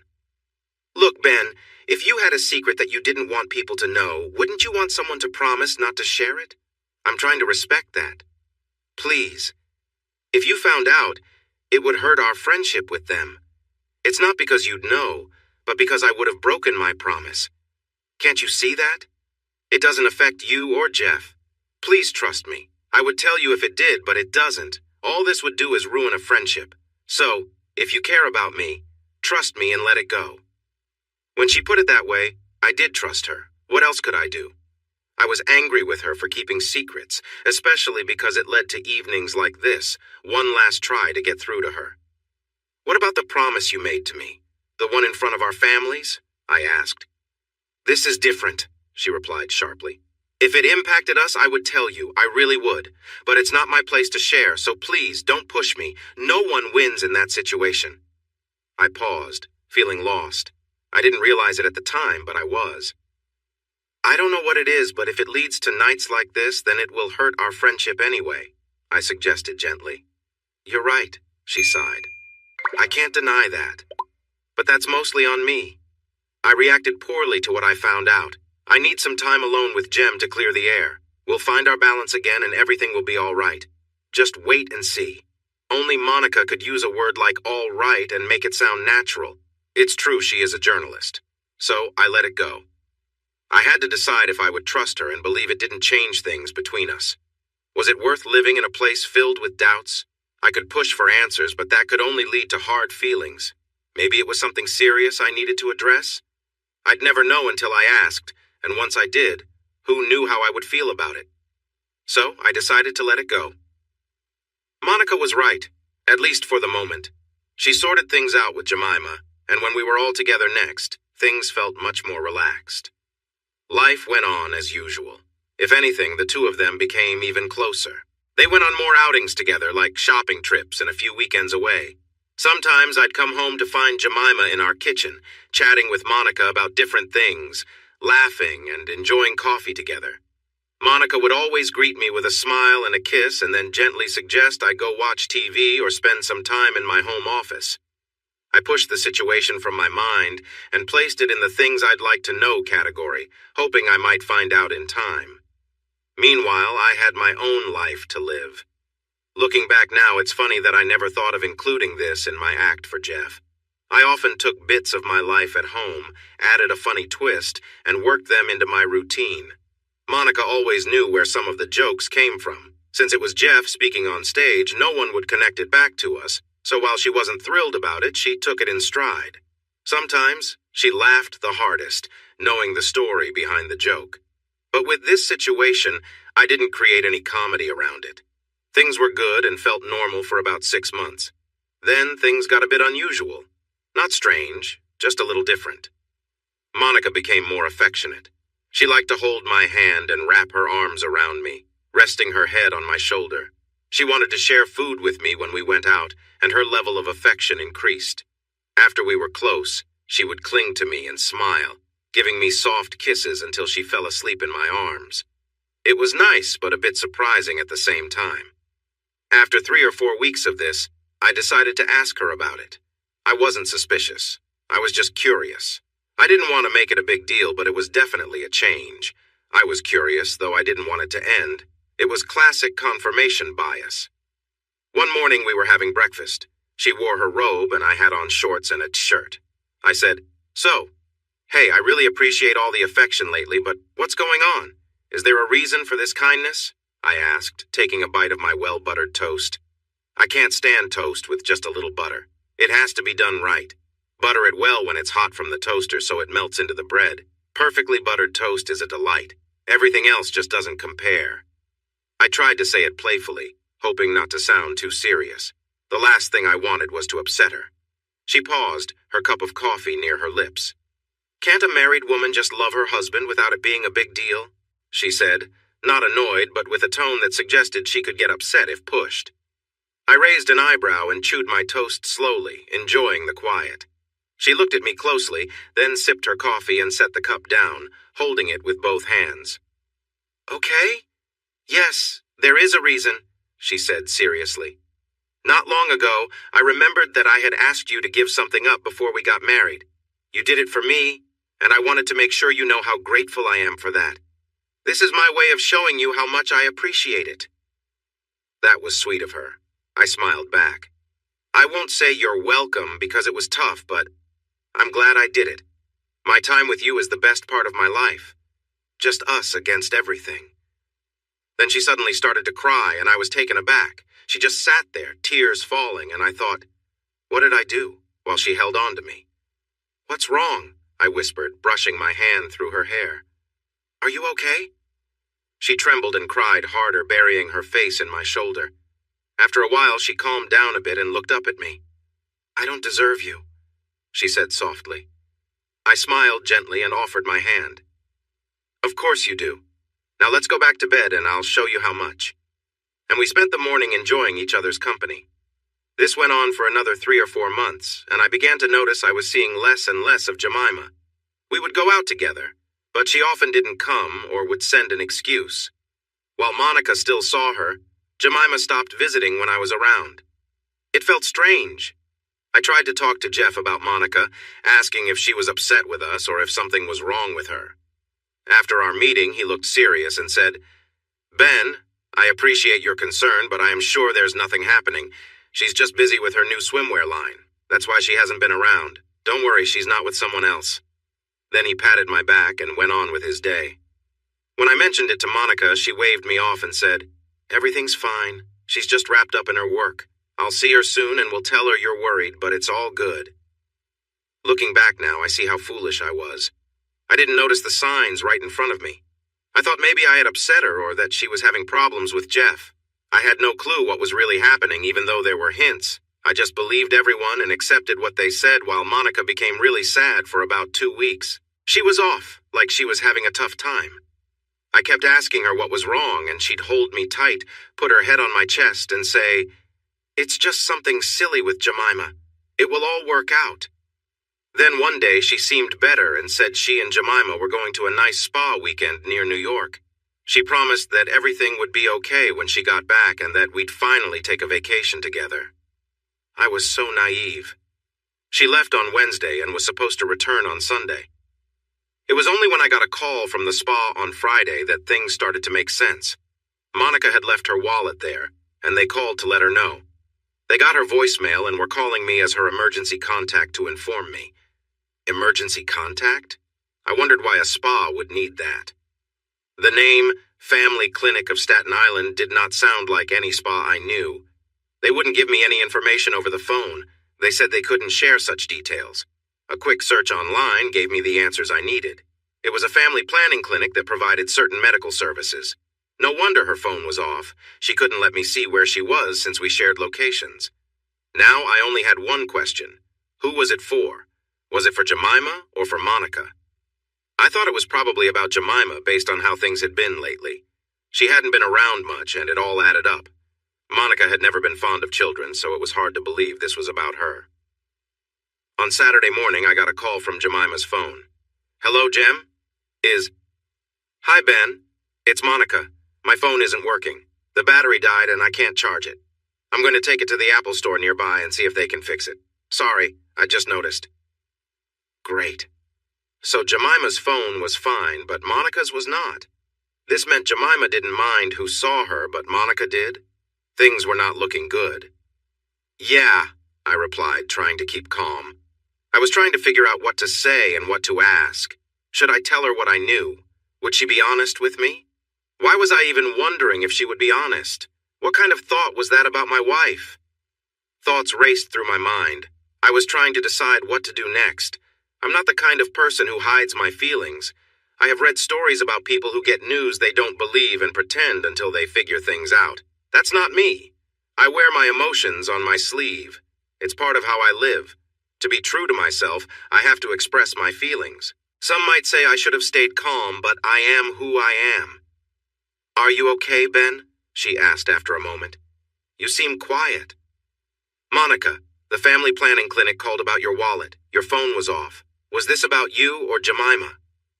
There was a sharp intake of breath followed by silence, and then she said softly, "I'm so sorry, Ben," before hanging up. While it wasn't certain, I was almost sure this was Monica. It matched what I had seen from her. She had been clingy, then distant for a while, probably when she found out something, and then off to New York to deal with it. I convinced myself it couldn't have been my fault. I held on to that belief because I had undergone a procedure that should have prevented it. Still, I knew that sometimes things could change. But if it wasn't mine, then whose was it? I tried calling back, but Monica's phone remained off. She was either still pretending about her battery or didn't want to talk to me. Probably both. Jemima's phone went straight to voicemail and she wasn't answering at all, so I did what anyone would do. I called Jeff and asked to meet him right away. I needed to see him before Jemima did. I needed to find out if Jeff knew something, and if he did, whether he knew who the father was. Jemima wasn't worried about Jeff knowing her location, so it made sense that he had information. I was familiar with Jeff, I knew his tells, and I believed he wouldn't be able to lie to me if I asked him directly. We met at a local coffee shop. For Jeff, it was a familiar spot, so he managed to blend in, even if he looked a bit out of sorts. He arrived wearing a hat and dark sunglasses, not the polished look you would expect from a successful comedian. As soon as I sat down, I could tell that either Jemima or Monica had spoken to him. He set his coffee on the table, took off his hat and glasses, and leaned back, raising both hands. And just like that, the feelings of betrayal began again. "Ben, before you react, please understand this was never supposed to happen." He started, but I just stared at him, trying to grasp what he was saying. "What the heck?" I said, a bit louder than I intended. He glanced around and leaned in closer. "Keep your voice down. We don't want everyone to hear," he urged me. "You what?" I pressed, my gaze steady on him. His expression showed that he was evaluating the moment. He wasn't trying to make things worse. He seemed to feel sorry for me, but he was also figuring out whether we needed to move somewhere else. "I knew this was a bad idea before Monica," he managed to say, before I slammed my hands on the table, not caring what anyone thought. "It's your baby?" I exclaimed, leaning in closer, feeling a mix of anger and confusion. He raised his hands again. "This isn't the right time or place, Ben," he said, looking around nervously. "Well, I'm sorry," I shouted back. "The right time was probably when you first got involved with my wife." "It's not like that, Ben. Please, this wasn't planned. You don't understand." I shook my head in disbelief and then threw my hot coffee at him. I didn't care about his reasons or excuses. Why should I listen to him? He was the last person I wanted to hear from. If I had calmed down, I might have figured out what he was trying to say, but I was too angry. I felt betrayed not only by Jemima, but by my best friend and business partner, too. If I had thought clearly, I might have realized that some pieces of the puzzle didn't fit together. If it was Jeff's child, why would Jemima be with Monica for the abortion? It didn't add up. As the day went on, the betrayal was not over, and I would learn more soon enough. I stormed out of the coffee shop, barely stopping myself from confronting Jeff physically. I was proud that I had held back. That kind of situation in a public place involving someone well-liked would not have been good for me. I would have faced consequences that would keep me away for a while, and I needed those days to start over in my life. When you're feeling angry, hurt, confused, jealous, and betrayed, you don't always make the best choices. I certainly didn't. I went home and began packing her things, not caring much how I was doing it, into boxes and bags. She had already taken some of our luggage on her trip, so it didn't take long. I put all her items in boxes and stacked them in the garage. Her car was at the airport, and since there wasn't anyone nearby to help, I considered taking everything to Jeff's place. But he lived in a fancy apartment with a doorman, so getting in would have been difficult. Plus, I didn't want to see him because my feelings were still raw. It was best to leave everything in the garage for the time being. Since our locks worked with codes and fingerprints, it was simple for me to change them and remove her access. I also updated the passwords on our network to prevent her from connecting automatically if she came back, just to be safe. Then, I took care of the usual tasks.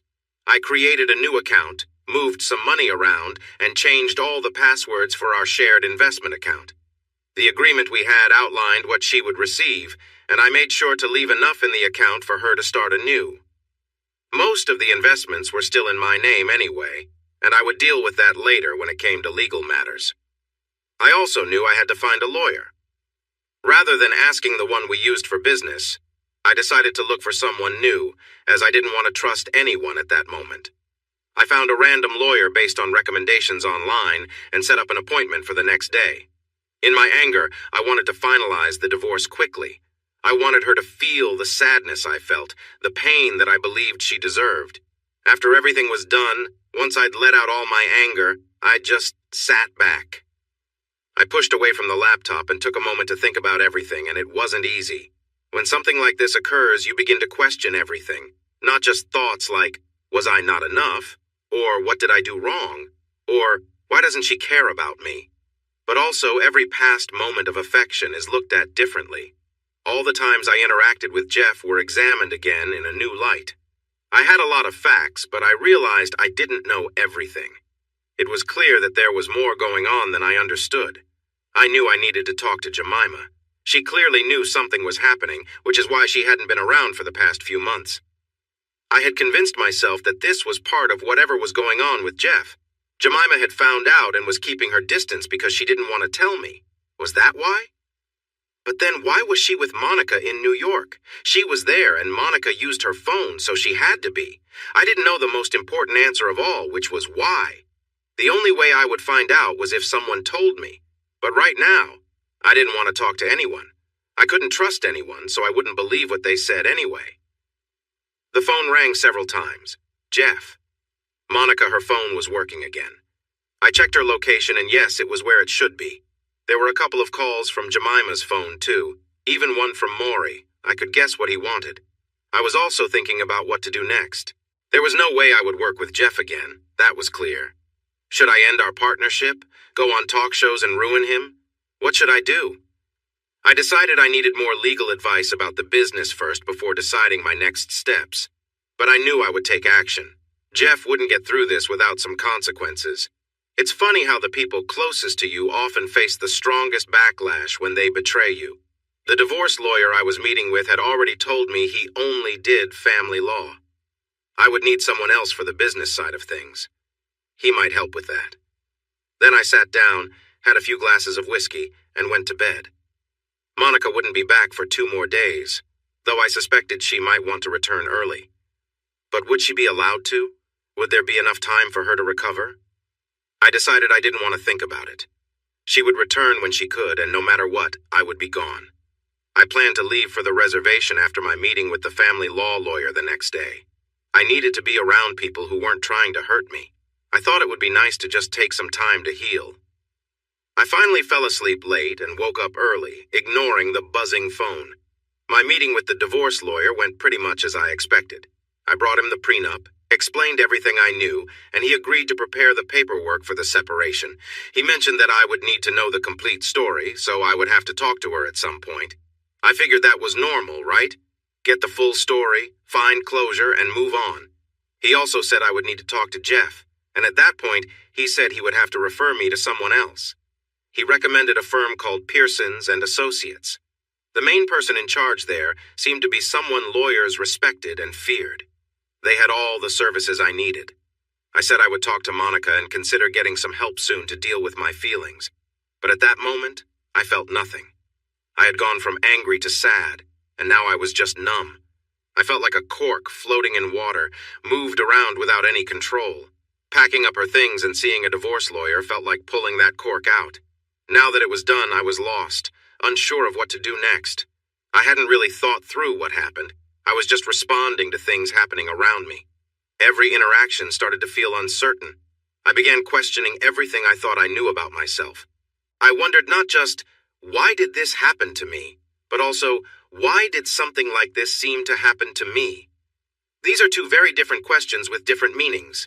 So, I went home, packed a bag, bought an expensive last-minute ticket, and left my phone on the kitchen table after printing my boarding pass and calling my parents to tell them I was coming. I took an old phone we used before, just to order a ride, and then left. When I arrived, it felt good to be in a place where I felt welcome. Spending time with my parents, my brother, his wife, and their kids was just what I needed.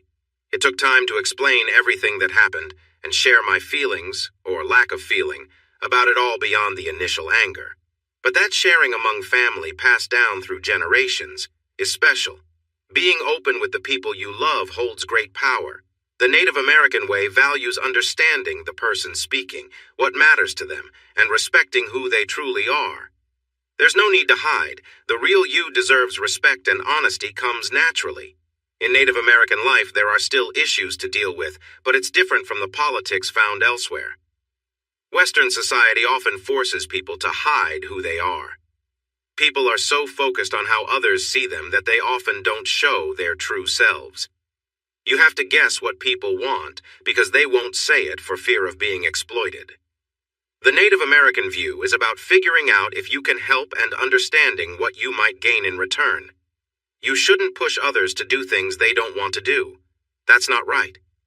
That's why my people live on a small reservation, far from the land we once freely roamed. The Native American way values honesty and respect from the start. When disagreements arise, they are about real issues, making it easier to find solutions. It's hard to explain, but that is the essence of it. It seems there is a lack of honesty and self-awareness in much of modern society. I could share my feelings openly. I talked about how I felt and what I thought. When questions were asked, I could respond honestly. It felt liberating to reveal my true feelings to people who care about me. Even in moments of disagreement, I knew their intentions were kind. They genuinely wanted to help me move forward. During these deep conversations with my family, tough questions came up. For instance, my brother asked, "Was her having an abortion the worst choice she could have made?" That question made me think. If she had announced she was pregnant with someone else, wouldn't I have suggested an abortion anyway? She made the choice without consulting me, which definitely affected how I felt about it. It wasn't so much about judging her decision, but rather the fact that I was left out of the decision-making. It was uncomfortable to be in that situation, but I couldn't know her reasons, only my feelings about it. Another question was, would you want to know? Looking back, I would definitely want to know if my business partner was involved with my wife. Living in ignorance isn't easy. While I felt somewhat content not knowing, I sensed something was wrong. You can't treat your spouse in a way that leads to complications like this without losing some degree of respect for them. If one partner loses respect for the other, it raises questions about the relationship itself. Does it really matter how that happens? We discussed my feelings a lot.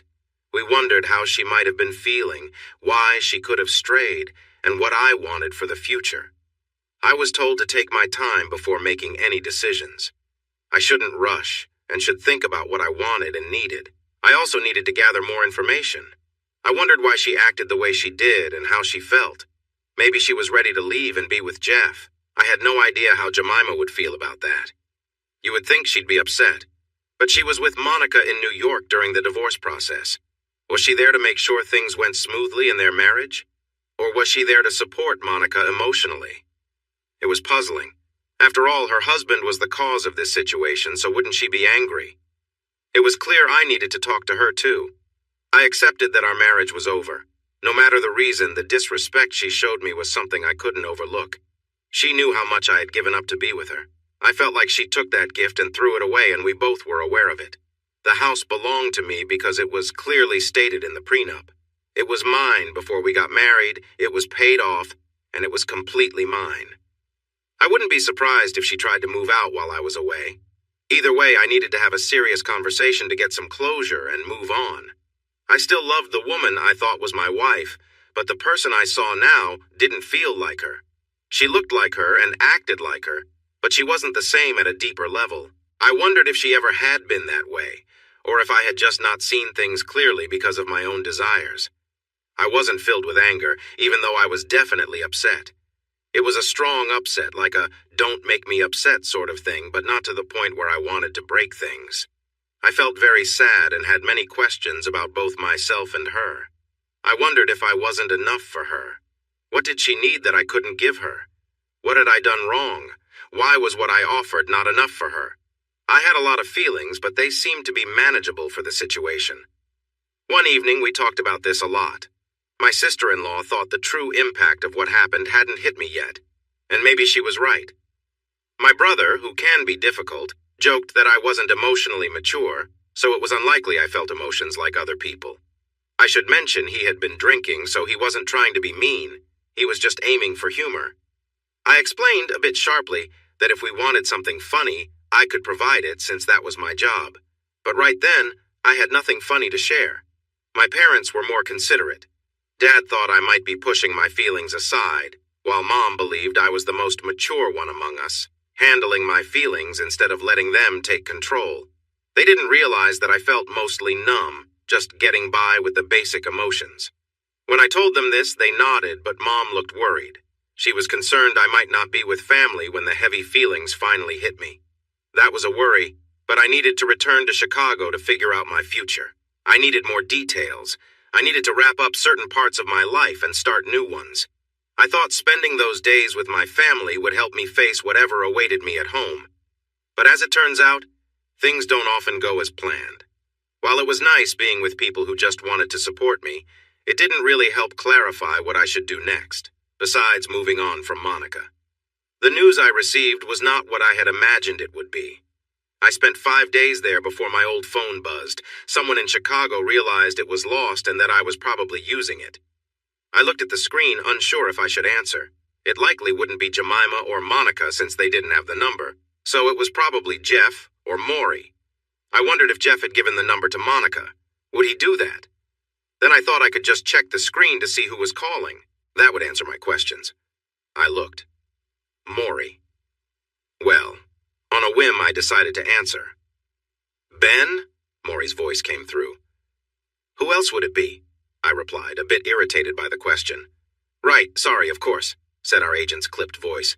Look, I don't know what's going on, but Jeff is frantic, searching for you everywhere. Monica calls me every few hours asking if you've been in touch. Where are you? I'm at the reservation, I said honestly. At this point, they would find out where I was anyway. I'd be leaving soon. I'll be back in a few days. We can meet and talk about what's next, or maybe what isn't. There was a sigh, followed by silence. Eventually, he said quietly, I had a feeling this was too good to be real. Can you tell me what's happened? All I know is that Jeff mentioned something happened. You're very upset, and that Monica is searching for you. Did you have a fight or something? I thought about it and decided there was no reason to hide what happened from Maury. He would find out anyway when I started to end the partnership. Jeff got Monica pregnant, and she went to New York to end the pregnancy. I didn't know anything about it, I said plainly. There was a pause, then Maury said quietly, Wow. Look, I'm not sure what I'm going to do, Maury. It won't be good. You can be sure that our work together is finished now. He won't get away with this, believe me. Ben, Maury replied slowly and carefully. Please don't act in anger. Don't ruin everything you've built over the years because of this. You need to think about it. I expected Maury to respond this way. His own interests were clear. Without me, Jeff would have no new projects besides the TV show, which only had one more season planned. Maury took 20% of what we earned, and that was a lot. If one of his acts failed, it wouldn't look good for his other clients. He would always push to keep us together. Still, he was a decent guy, and his advice made sense, even if it served his interests too. I decided I would check into the legal side of the partnership after I dealt with the situation regarding Monica. While I wanted Jeff to face consequences, it was better to do it carefully than to react rashly and make things worse. I wanted the results of my actions to be clear and intentional. I felt so numb that this plan even sounded okay to me. Listen, Maury, I honestly don't know what I'm going to do next. I'll divorce Monica, of course, but regarding the partnership, I'll probably end it or something similar. I can promise I won't be working with him anymore. Can you blame me? I'm not going to harm anyone, though. I won't go public unless he pushes me. If he does, then sure, he can deal with the fallout. But that's up to him. Got it? There was another sigh on the line, a bit more relaxed this time. I'm really sorry this has happened to you, Ben. You didn't deserve it. I'll keep this as quiet as I can. That's my job. You, do what you need to do. Will you come by when you're back? We can try to figure this mess out, he asked. Sure, I'll find some time. It might be a few days, though. I need legal advice about the business first. I'm sure you understand. Yeah. There was a pause that felt uncomfortable. Should I tell Jeff that I talked to you? He asked casually. Well, he is your client. I guess you have to do it, right? You're my client, too. I'm stuck in the middle. There was a pause. Then he sighed. What a mess. And it's all because he can't control himself. Who knows what Jem is thinking? I shrugged, but realized he couldn't see me. I stayed quiet because one part was still uncertain. Honestly, I was quite curious as well. The family and I had looked at many ways to understand her actions, but we never really figured out the truth. I'll talk to you later, Maury, I said, adding, please, if Monica asks, I don't have this phone, okay, or Jeff and Jemima either. Sure, he replied. Take care, Ben. I know it's tough, but life goes on. I'll see you when I see you. Then he hung up. After the call, I spent the day in the back garden, sipping tea and bourbon, but never mixing them. Only someone who didn't care would do that. I have my pride. I wondered why I wasn't more upset. I felt numb, emotionally. I loved Monica deeply, so why wasn't I more heartbroken? I didn't feel much at all. I wasn't angry, sad, or confused. I was just sitting and trying to think about my future. I should have been losing my temper. I should have been drowning in a bottle or asking everyone I knew why. I should have been furious, but I wasn't. I was thinking, yes. I was pondering many questions and trying to figure everything out. I had moments of anger, but overall, I felt disconnected from my emotions. It started to make me question myself. My family thought I was too calm. My brother even pointed out that if I truly loved her, I wouldn't be so composed.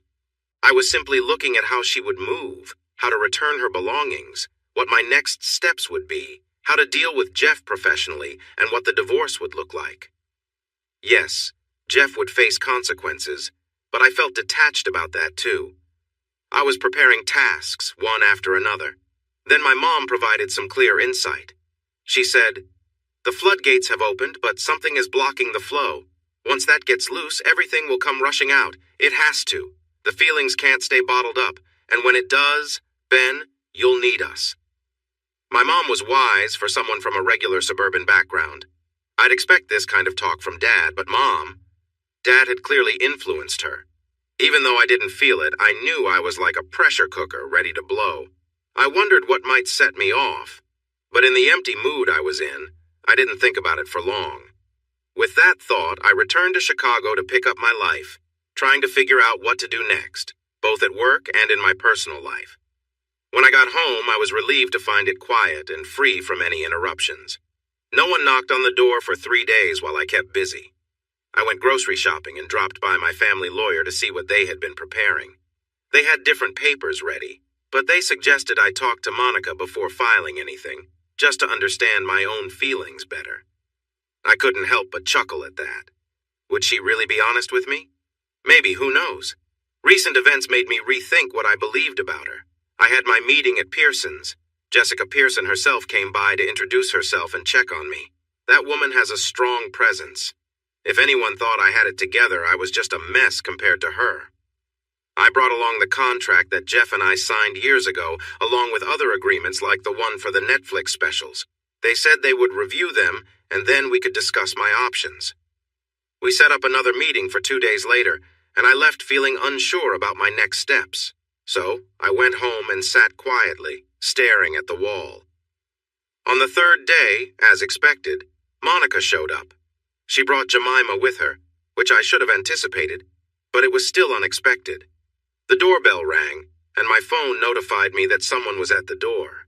Through the video, I could see Monica and Jemima. She hadn't even tried to enter with her key or fingerprint. I would have received another notification if she had, since I had removed her access. This made me ask myself another question. She understood me well. She knew how I would feel about her actions. Deep down, she must have known it would mean the end for us. After being so close for weeks, why did she go through with it? This added yet another question to my list. Maybe I would get some answers. I stood up slowly, taking deep breaths to stay calm. If I was going to lose my cool, it was likely to happen in just a few moments. When I finally got some answers, I went to the door feeling very tired. I opened it to see Monica, who looked just as worn out as I felt. She stared at me, sadness clear on her face. She knew we were finished, and now it was just a matter of time before the shouting began. Jemima stood behind her, looking sad too. Her face showed a mix of hope and worry. It was the look someone has when they have to do something difficult, something that won't be enjoyable and might hurt someone. Monica seemed drained and defeated, just like me. Her sadness felt heavy in the air. She didn't say anything, only looked at me with a question in her eyes. I didn't reply. Instead, I left the door open and walked away into the living room. They followed, with Jemima gently closing the door behind her. I sank into the main chair, facing the big window that overlooked the street. Monica sat on the small couch nearby, close to me. Jemima sat on the armrest of the couch, positioned near Monica for support, but not too close, keeping it clear that it was Monica and me against the situation. I stared at her, waiting for her to say something. She returned my gaze, looking uneasy and fidgeting with her hands. Finally, she whispered, "I'm sorry, Ben. I can't express how sorry I am." Was it mine? I cut in, getting straight to the point. I didn't want her empty words. They felt meaningless right then. She sighed and glanced at Jemima before looking back at me. "No," she said slowly. "It wasn't yours. If it had been, I wouldn't have done what I did." "I see," I replied, letting out a breath I didn't realize I was holding. "So it's Jeff's then. He kind of admitted it." She nodded, and tears began flowing down her cheeks. She didn't even try to wipe them away. "We did a prenatal test after I found out I was pregnant. Given what you gave me, it was unlikely to be yours, but I wanted to be sure. If it had been yours, I wouldn't have acted the way I did. But once I knew it wasn't yours, it had to be his. There was no other option." I nodded. At least now she knew the child wasn't mine. She hadn't terminated the pregnancy without knowing. It also meant that Jeff was the only one involved. But I still didn't understand why it happened. I thought we had a good relationship and that she wouldn't have turned to Jeff. Clearly I was wrong. I glanced at Jemima, who looked worried as she watched us, her eyes shifting between Monica and me with concern. "And you? What's your part in all this?" I asked her. "I expected you to be very upset about my wife." I emphasized the last two words. "And your husband? Having a baby with him?" She just stared at me, her mouth opening and closing without making a sound. She looked at Monica with fear in her eyes, then turned back to me, appearing to withdraw into herself. Suddenly, a realization hit me. "You knew?" I shouted. "You knew she was seeing your husband? You were okay with her having an affair?" This explained why she had been absent for so long. She knew Monica and Jeff were involved, and for some reason she wasn't stopping them. Maybe she was handling her own issues. She was, but it wasn't what I thought. "No, Ben, I wasn't with Jeff," said Monica gently, pulling my attention back to her. She emphasized the name Jeff in a peculiar way. Then it all began to make sense. She glanced at Jemima and smiled at her, a shy, nervous smile, and reached out her hand. Jemima shifted over to sit beside Monica and took her hand, not in a supportive way, but something deeper. I watched as my gaze moved from Monica to Jemima, who still looked scared but a bit calmer now that she was next to Monica.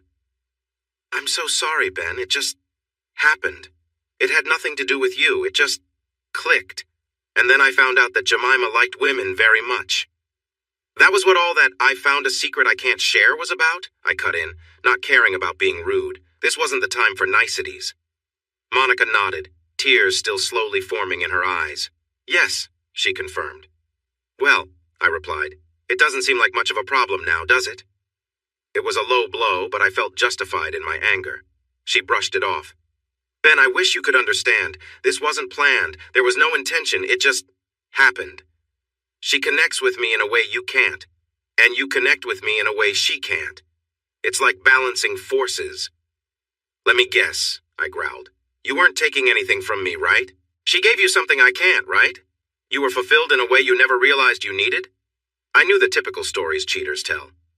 Monica surprised me. "No, I took something from you. You no longer have a faithful wife. What I found came at your cost. I knew that, Ben. I'm not completely foolish." "Foolish enough to have a baby with Jeff, though." The words came out before I could think, but honestly, they were true. "No," she said softly. "Jeff was a mistake. He found out about us one evening. He came home early and was very upset. You can imagine that." Oh, I could imagine all right. I could guess what would happen next. Now I understood the whole story. He was really upset, and the only way we could think to keep him quiet was to let him be a part of it sometimes. The pregnancy, it just happened. It wasn't planned. I don't know if the protection failed or what. It just happened, Ben. I'm really sorry. When I found out, we had to figure something out quickly. There was no way I could carry that man's baby, not for a second longer than necessary. I noticed the "we" in what she said, but no matter what happened next, it was clear that Jeff was in trouble. "If it had been your baby, I would have carried it without hesitation. But it was his, and the timing made it clear. I'm sorry." She lowered her head. "Anyone else's?" I yelled. "How many other men were there?" Honestly, I didn't believe there was anyone else. Still, I couldn't believe she had done what she did, so it felt like a valid question. She looked back at me, surprised. "There was no one else, Ben. Just Jeff. Sorry for the wording." She was still holding Jemima's hand, and Jemima had her other arm around her shoulders, holding her close while still looking at me. "I could still do this, you know," Monica said quietly, a hint of hope in her voice. "What do you mean?" I asked, taken aback. "I know you want kids. I know you gave that up for me. I could make that happen, to make up for it. We could raise them together, all three of us." Monica's expression changed as she looked at me, hope now shining in her eyes. It seemed she thought she had found a solution. "I had a procedure, Monica, you know that," I replied sharply. "Well, I hear it's reversible. People do it all the time," she said, almost pleading. "We could work this out. Together." "We?" I said, looking over at Jemima and then back at Monica. "Oh, Ben, please don't push her away. She's the only support I have right now. She's been there for me through all of this." "How can you say that, Monica?" I replied, frustrated. "She's part of the problem. This mess is because of her, you, and Jeff. I know, Ben. I understand that you didn't deserve this, but it's happened. I love her, I love you, and I was with Jeff, and while it was okay, it was nothing like what we have. We made a mistake, leading to this pregnancy. We made a decision about it." She stumbled over her words, but continued. "And now we're being honest with you. I hope you can be kinder than I have been." But I wasn't feeling kind at all. I was trying to keep my emotions in check, but anger, bitterness, and sadness were rising up, ready to take over. All the feelings I had been holding back came rushing forward. My mom could no longer hide her troubles. "Where are you staying now?" I asked, not even trying to answer her plea for help. "Not with Jeff, I hope?" "No," she said right away. "I can't stand to be around him anymore. He forced us into a bad situation, and now he's just worried about the fallout. He can't control us anymore. You know the truth now, and what he had over me. It's gone." I scoffed. "Forced? You chose to do that trying to keep me from finding out the truth. You just made everything worse." "I was scared, Ben. Can't you see that?" "And why were you scared, Mom?" I asked, softer this time. I wanted to hear her side. Let's be honest. "Well, I didn't want you to find out. Like this. I wanted to explain things myself. I wanted to tell you that you are still the most important person in my life. The only one for me." Even she didn't seem to believe her own words. I wasn't convinced. Her excuses didn't make sense. I shook my head. "Sure. And when were you planning to do that? In my opinion, you knew how hurtful this situation was, but it was exciting for you, and you didn't want to stop. You knew it was wrong, but tried to hide it from me so I wouldn't be upset. I think you even tried to distract Jeff with other offers so he wouldn't tell me, all so you could keep having your fun without me finding out. That's what I think." "No," she gasped, looking for help from Jemima, who had been quiet so far. "It wasn't like that," she said. "Jems and I spent hours trying to figure out how to tell you. We knew we had to eventually. We couldn't keep this from you. You didn't deserve it. You're too important to me. We discussed many ways to break the news without this happening." "Oh, really?" I asked with doubt. "Like what?" "What?" Monica asked, confused. "You said you had ideas. What were some of those?" Monica looked at Jemima, who nodded at her supportively. "Well, one idea was to put on a fun show for you and Jeff. Get you both a little relaxed, and then we would flirt and end up entertaining each other, which would help you feel more at ease with us being around. Eventually, we might have some experiences together, including with Jeff, and then it would lead to just the two of us hanging out sometimes. You would see it wasn't a threat to you. So you'd gradually reveal your unfaithfulness, relying on the fact that men are easily distracted to do your work?" I said sarcastically, wishing for a drink. "No, well, yes, a bit," she admitted. "But you never actually did that, did you? We both knew that they had come up with at least one idea, but it hadn't happened, so what did it matter? Honestly, I wasn't sure how you would feel about me being with Jem and Jeff, or him being with you, so we decided. Better to keep both of us in the dark until you were ready to share your news, right? But not enough to stop. It was safer to be with Jeff instead of me, since I might cause trouble." Neither of them responded to that, and I understood why. There was nothing to say from where I was sitting.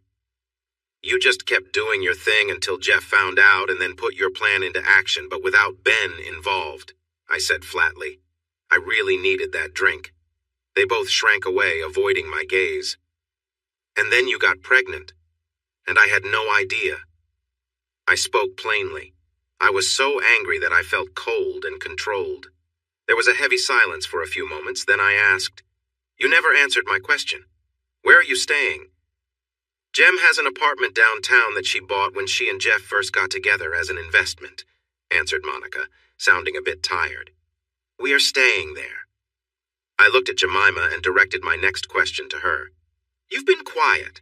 How did you think Jeff would take your news if you got to tell him first?" She shifted uncomfortably and glanced at Monica. "Don't look at her. Answer for yourself," I said, tired of just Monica talking. She shifted again and finally said, "I think Jeff is. Easier than you. Less complicated. Less."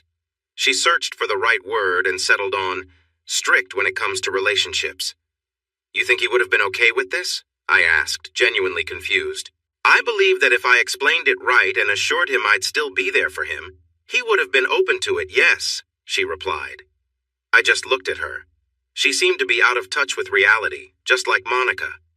I once heard a political commentator say that when you make a decision that affects a person's ability to earn money, it will always be criticized by that person, no matter how right the decision is. I realized that this idea applied to relationships as well. It didn't matter how silly their argument was. If a relationship was in danger, any reason to defend it felt valid to those involved. "He was there for me during the times we were together," Jemima insisted, raising her voice.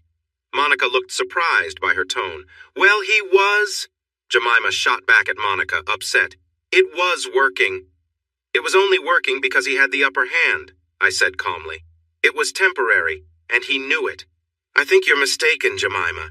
Jeff changed when you came into the picture.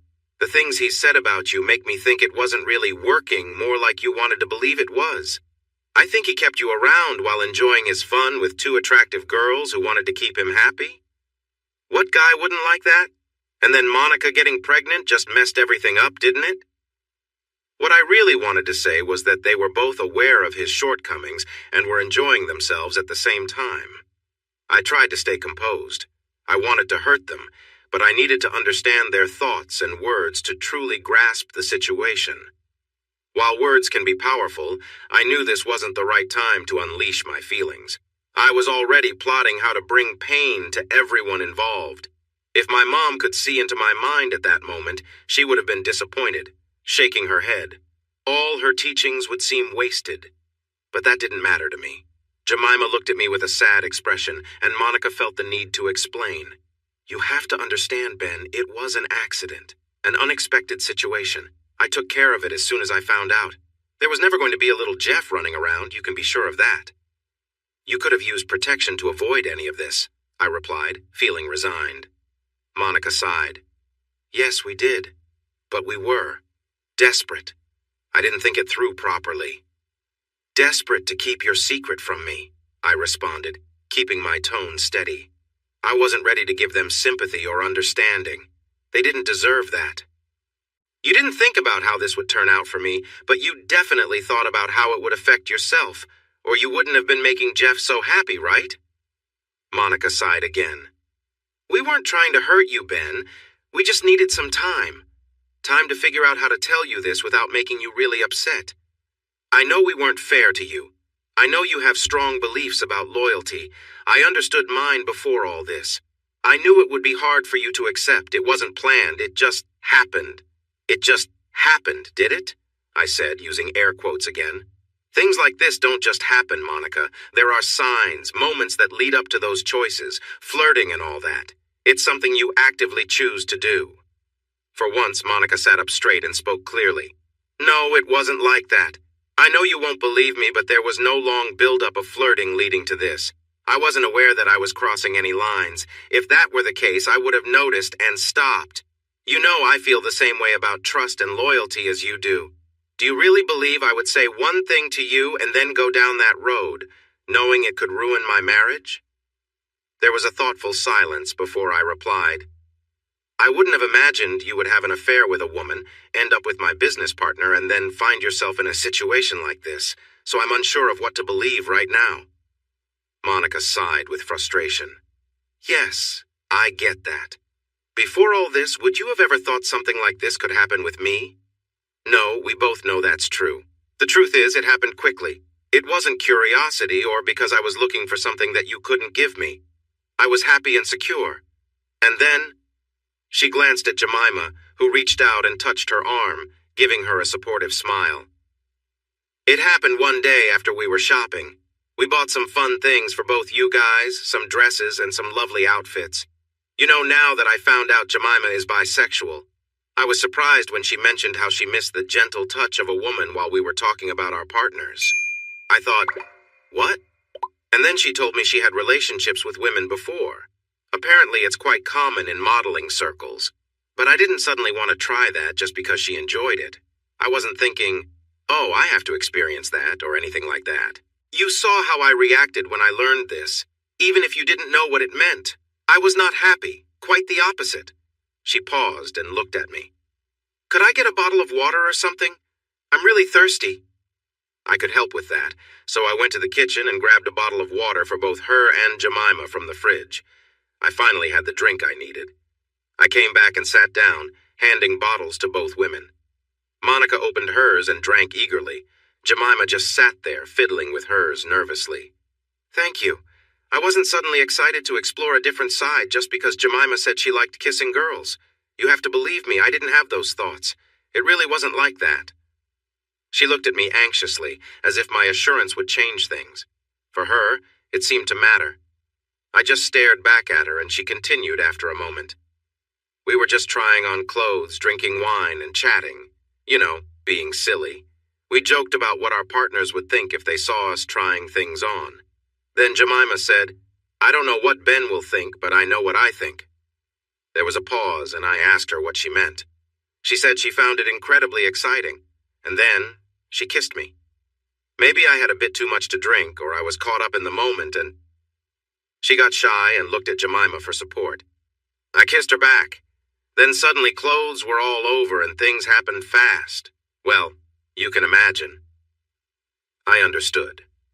I know it's often seen as a fantasy, but hearing my wife talk about something like this, especially when it led to her expecting someone else's child, was really heartbreaking. My discomfort must have shown on my face because she leaned forward, worried, and tried to take my hand, letting go of Jemima for a second. I leaned back quickly and pulled my hands away. I'm not telling you this to hurt you, Ben. I want you to understand, this isn't the end for us. She glanced at Jemima, who nodded and smiled at me. I didn't smile back. The thing is, after it was over, it was like I saw everything clearly for the first time. It was amazing. I felt a connection with Jemima that I only felt with you before. It was soft and intense in a different way. Don't get me wrong, what we have is special, but this was something unique. It didn't replace what we share, it added to it. When we are together, I can appreciate what you bring even more. And when Jemima and I are close, I respect her for who she is. She actually turned red. I couldn't believe it. She really believed that blushing was okay. When she tries to use the strap-on, it doesn't even come close to what we share. I wasn't sure who she was trying to comfort, but it was clear it wasn't working. I kept quiet, feeling so upset that I was surprised I wasn't yelling. The point I'm trying to make is that I didn't plan for this. It just happened. It wasn't a slow build where I knew it was wrong and did it anyway. The moment it occurred, I couldn't undo it. It changed my life completely and ours too. Now I had to figure out how to move forward and include you in this change. She looked at me intently, her expression a mix of sympathy and seriousness that made her seem tense. Even then, I thought to myself, that's a good line. I have to remember it.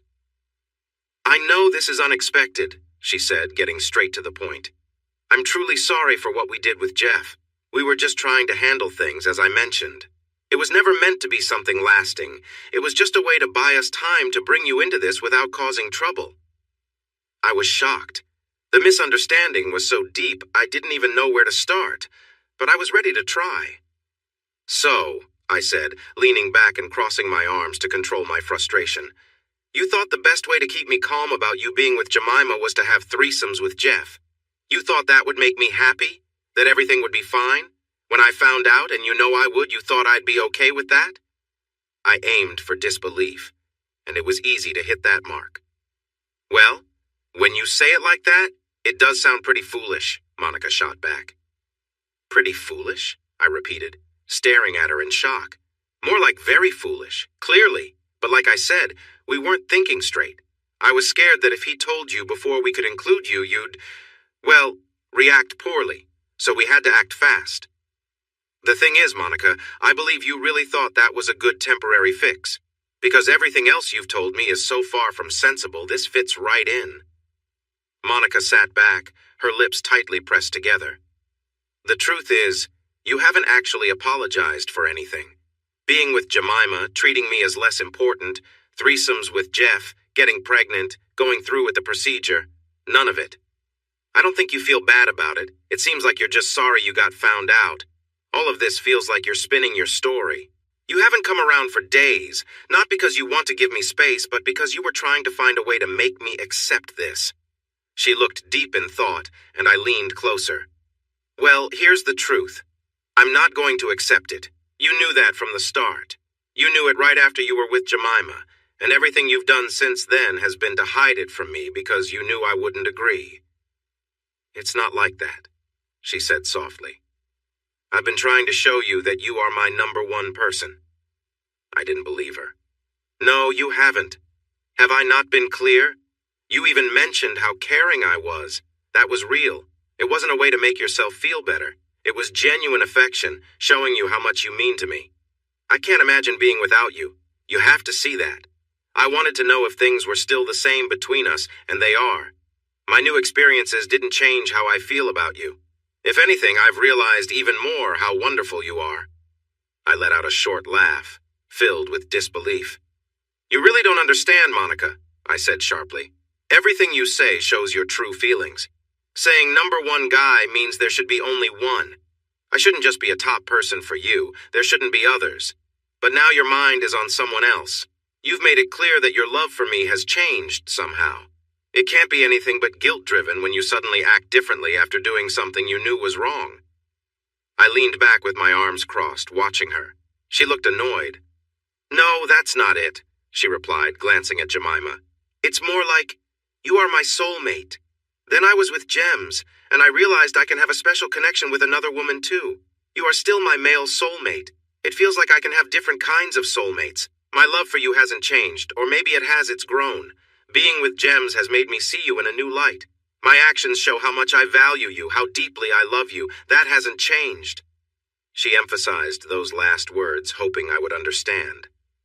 How? I asked simply. How what? She replied.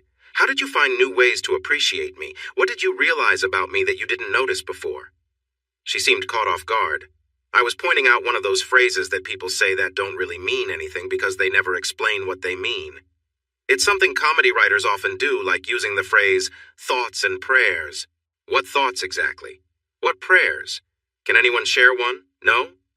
Well, the fact that you let me be free, that you trusted me for who I am, was... She suddenly realized she was taking a wrong turn with this conversation. Yeah, that worked out really well for me, didn't it? I trusted you, and look what you did.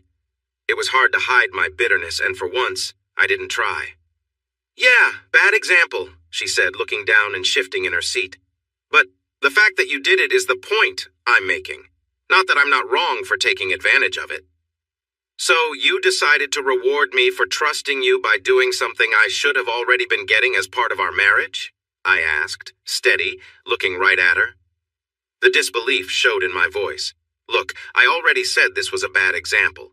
She replied, moving again. And how did I get rewarded? I continued. What did you do that you hadn't done before? Well, I tried to give you more attention. Be there for you. Tried to be loving. Touch you. Remind you I was yours. More affection, more focus on you. Even though you weren't there for me, I cut in. I wasn't going to give her an easy way out. I was yours, she responded, a little angry. And I was there. Except when you were with her, I pointed out, nodding at Jemima. Because you spent a lot of time with her. You couldn't help it, not since you decided you had a special connection. She glanced at Jemima, looked down and sighed. And so, you rewarded me by doing things you should have been doing already, right? If you are a good partner, You should already be doing everything you mentioned, right? The affection, the attention. You're just doing what you should have been doing from the start. This makes me think you weren't doing those things before. So, you really only improved what you should have done as a caring partner. Monica seemed to think about this, then said, as if she just got an idea, "Well, even if that's true, me being with Jemima just made me a better partner for you." I scoffed. "So, for you to be what you see as a good partner, you need to be with another woman?" Monica growled in frustration. "You always do this. You take something good and make it negative. I care about Jemima, I care about you, I care about both of you. I need both of you. You are both important to me, and it just feels right. I just don't understand how this could be wrong." She was clearly frustrated that I didn't see her point. "You don't get it, Monica. You were with someone you shouldn't have, because you were married to me. That doesn't make it okay, and honestly, I don't care what excuses you have.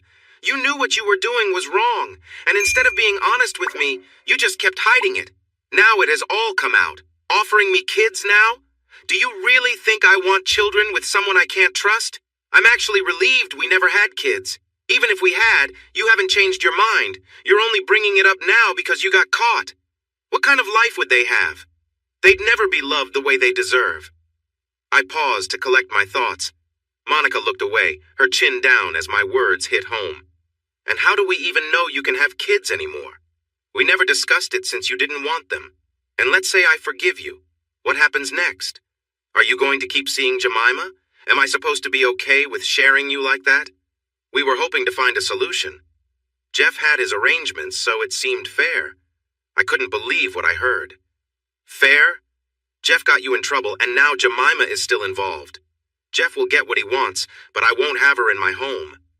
I told her to leave before I lost my temper. Everything I felt came rushing out. My anger, my hurt, it all poured out like a flood. I knew I was right to feel this way, and so did they." Jemima stood up quickly, worried. I stayed put, already upset. "I'm sorry, Ben. I never meant—" she stuttered as Monica helped her out, looking back at me anxiously.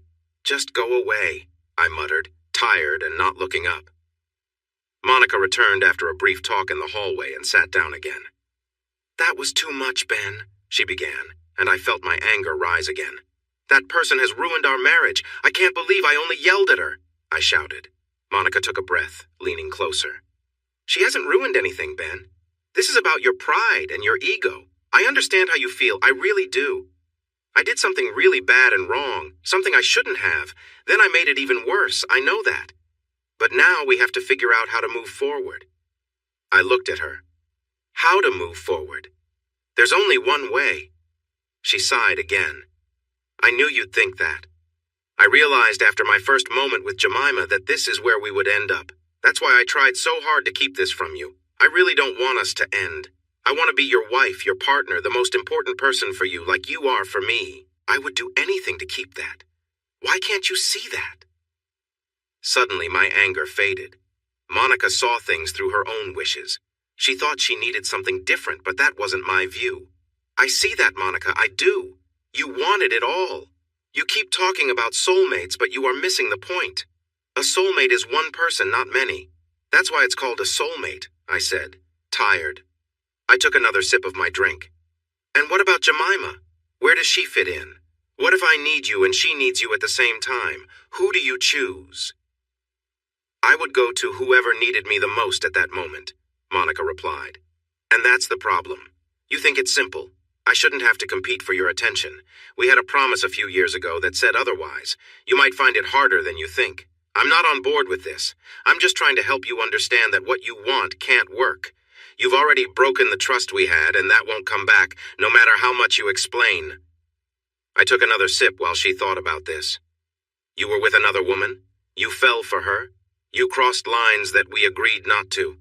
You made choices that hurt us both. You were trying to keep everything together, but some things are already lost." She sighed.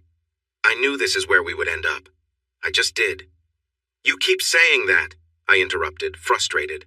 "If you knew this would happen, then why did you do it?" My voice raised with irritation.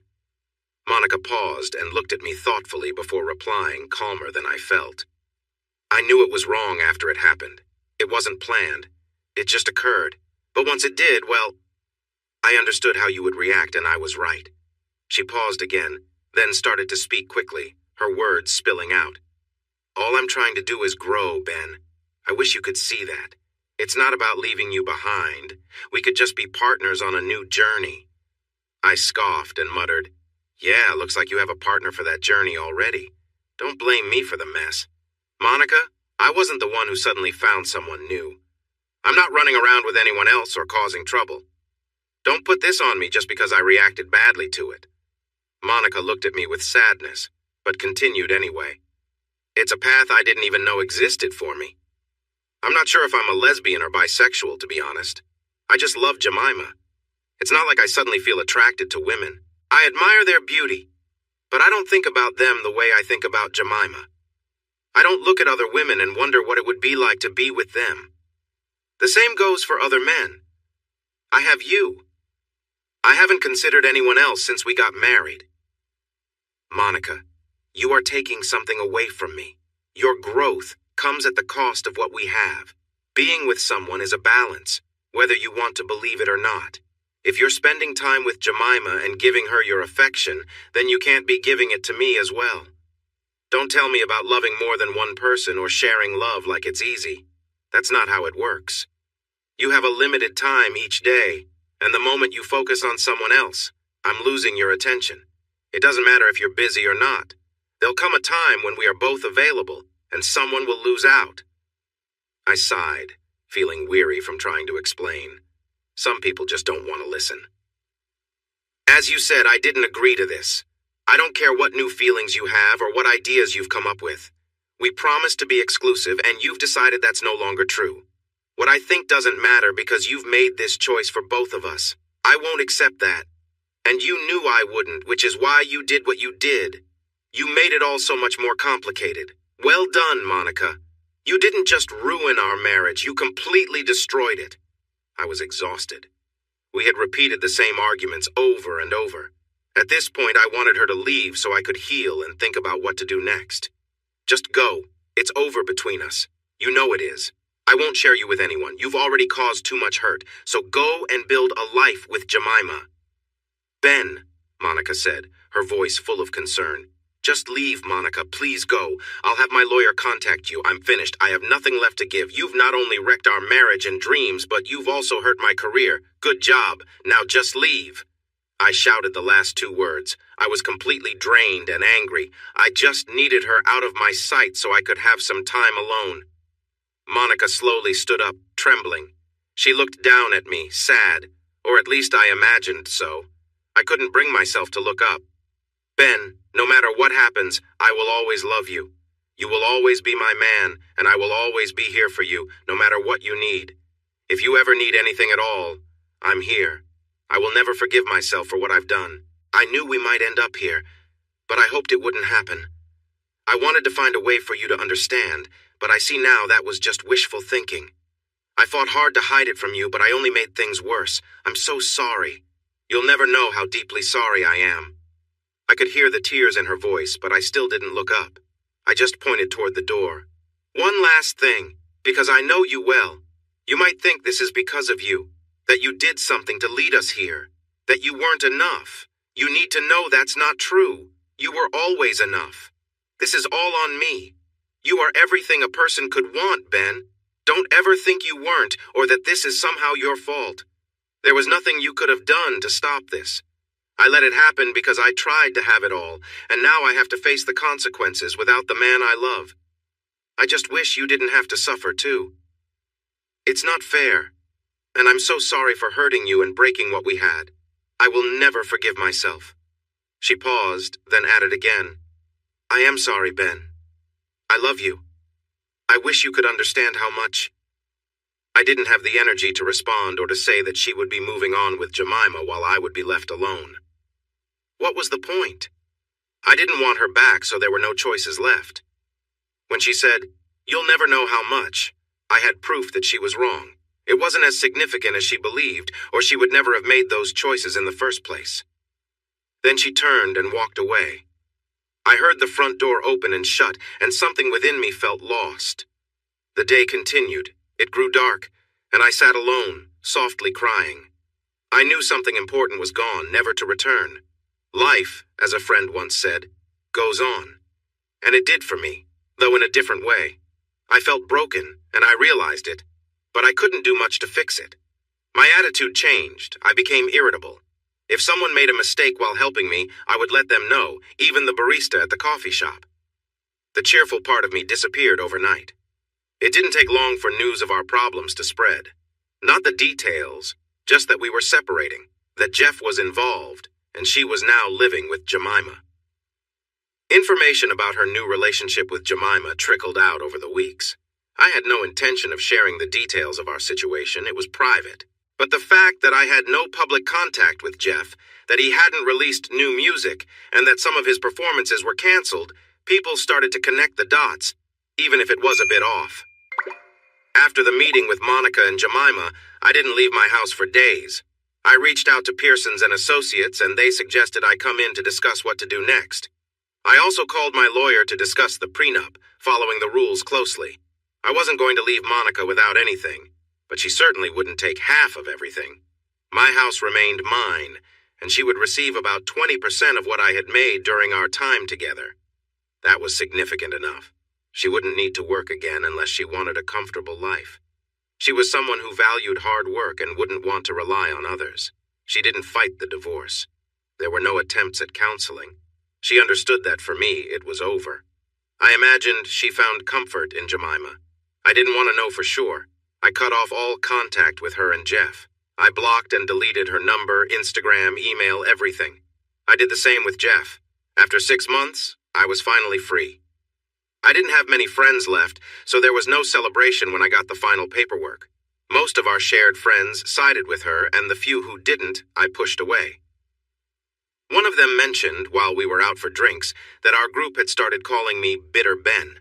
When I heard that, I totally believed it. It felt strange. I knew I was being unfair to people. I was taking my anger and sadness out on them, but I couldn't seem to control myself. I snapped easily at others, and while I could see what I was doing, stopping was another story. Afterwards, I felt bad, but in the moment, it was as if I had no choice. I was filled with anger. It was always there, just below the surface. I felt frustrated. I had no one to talk to about it, so it just built up inside me.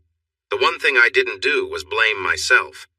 Oddly, the last thing Monica said, that it wasn't my fault, and I couldn't have stopped any of it, stuck with me. I didn't feel guilty.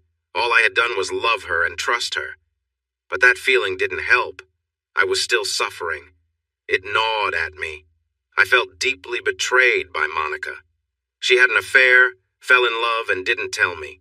Then, after months of giving me mixed signals, she became pregnant with my business partner. I knew I wasn't to blame, but the fact that she could hurt me like this was hard to accept. I was angry with her, but still, I had loved her, and in some way, I still did. Someone asked me what I would do if she came back and said she had left her new partner and wanted to make things right. I thought I had my answer: we were getting divorced. But I couldn't shake the question. How had I misjudged her? I had given her everything I could, but it hadn't been enough. She had betrayed me, and I felt like I didn't even know who she really was anymore. Jeff tried to reach out to me a lot. He even came to my house a couple of times, but I just sat there and didn't answer, watching on my app. Still, his visits made me call Maury. He sounded both relieved and anxious when I finally got in touch. Maury? Oh, Ben, thank goodness you called. I've been so worried about you. How are you holding up? By this point, everyone knew I was divorcing Monica and that Jeff was somehow involved. People were making their own guesses. Yeah, I'm managing. Look, I need you to tell Jeff something for me, okay? I spoke sharply because I was fed up with everything and everyone. What should I say, Ben? Maury asked, sounding a bit hopeful. Tell him if he comes to my house again, I'll let everyone know about his mistakes. He needs to leave me alone. There was a pause after that. Did you get that, Maury? Let him know he's lucky I haven't confronted him, and if he shows up again, I might just do that. I heard Maury taking a breath before he replied carefully. Ben, it seems this has really affected you, and I get that. I'll make sure to pass on your message, but we also need to talk about what happens next. Not today or tomorrow, but soon. I need to understand your situation better so we can figure out the way forward. It's pretty rough at the moment, Maury. You might want to stay alert because things aren't improving, I told him. He was correct. We would need to talk, but I wanted to get some legal advice first. Ben, please don't take any big steps. Let's work together to find a solution to what's happening. Both you and Jeff have dedicated too many years to your work to throw it all away now. Please, can we talk? Maury urged. It was hard to tell what was driven by his concern as a friend versus a professional. I'll come see you soon, Maury, I promise, I replied. I just need to sort a few things out. I need some time to think. All right, Ben, I understand. I'll send your message to Jeff. Please take care of yourself, he said before hanging up. Threatening Jeff with the possibility of going public would work. He'd have to back off. He couldn't risk it. For public figures, their image is everything, especially for comedians. Just look at what happened to Louis C.K. or John Mulaney after their public troubles. If people learned about this incident involving Jeff, that would ruin his career, and he was very focused on his career. So you might ask, if I wanted Jeff to face consequences, and I definitely did, why not just tell everyone? The reason was I didn't have solid proof. It would just be my word against his, and while I was sure some would believe me, many wouldn't. If he decided to pursue legal action against me, I wouldn't have a way to defend myself. No, I had a better plan thanks to Jessica Pearson and her team. I had given our contract to her law firm along with other agreements from the company, and they had been reviewing them to help me understand my options and next steps. I was really angry at the company and wanted to take action against Jeff. I thought about suing him, but I had been warned to wait. They said they needed time to understand the company's legal situation before giving me advice. It was interesting because Monica was the one who had wronged me, along with Jemima, but my anger was mostly aimed at Jeff. While I felt a lot of anger towards Monica, I wasn't ready to confront her yet. A week later, I received a call from a law firm called Pearson's and went to their offices. I sat in their fancy conference room, drinking expensive coffee, facing 3 serious lawyers who looked ready to pounce. I almost joked that we needed a bigger room, but I figured they'd heard that many times before. The first lawyer, whose eyes seemed to shine red at times, said, "Mr. Blackcloud, we've reviewed the contracts and finances you sent us. We now have a good understanding of the situation your company is in, as well as yours and your partner's legal and financial standing. We see that you are understandably upset with Mr. Klondike. The question is, what do you want to do?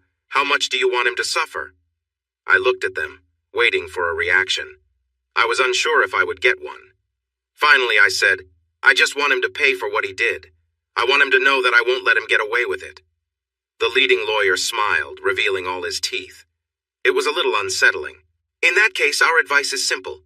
If you want to see him really hurt, do nothing." "What?" I asked, startled. "Yes, do nothing. Just make sure you follow through with what you already have in place. Besides that, take no further actions." He leaned back, looking satisfied. I glared at him, wishing he would understand my frustration. However, being a lawyer, he probably dealt with difficult situations all the time. "Let me explain," he said, clearly pleased with himself. "Your contract with Mr. Klondike is straightforward. It was created a while ago and wasn't drafted by someone who knew much about entertainment law, but it works. It's set up as a client/contractor agreement, with you as the contractor and Mr. Klondike as the client. However, it also aims to offer some fairness. You both share ownership of the earnings from the company, and importantly, you both own any content created through this partnership. Although he takes home a larger share of the payments, all the other assets are shared equally. The payment section is separate from who owns the assets. Anything you create, he owns part of, and anything he creates, you own part of. This includes the TV show, and we notice you never claimed your share of the earnings."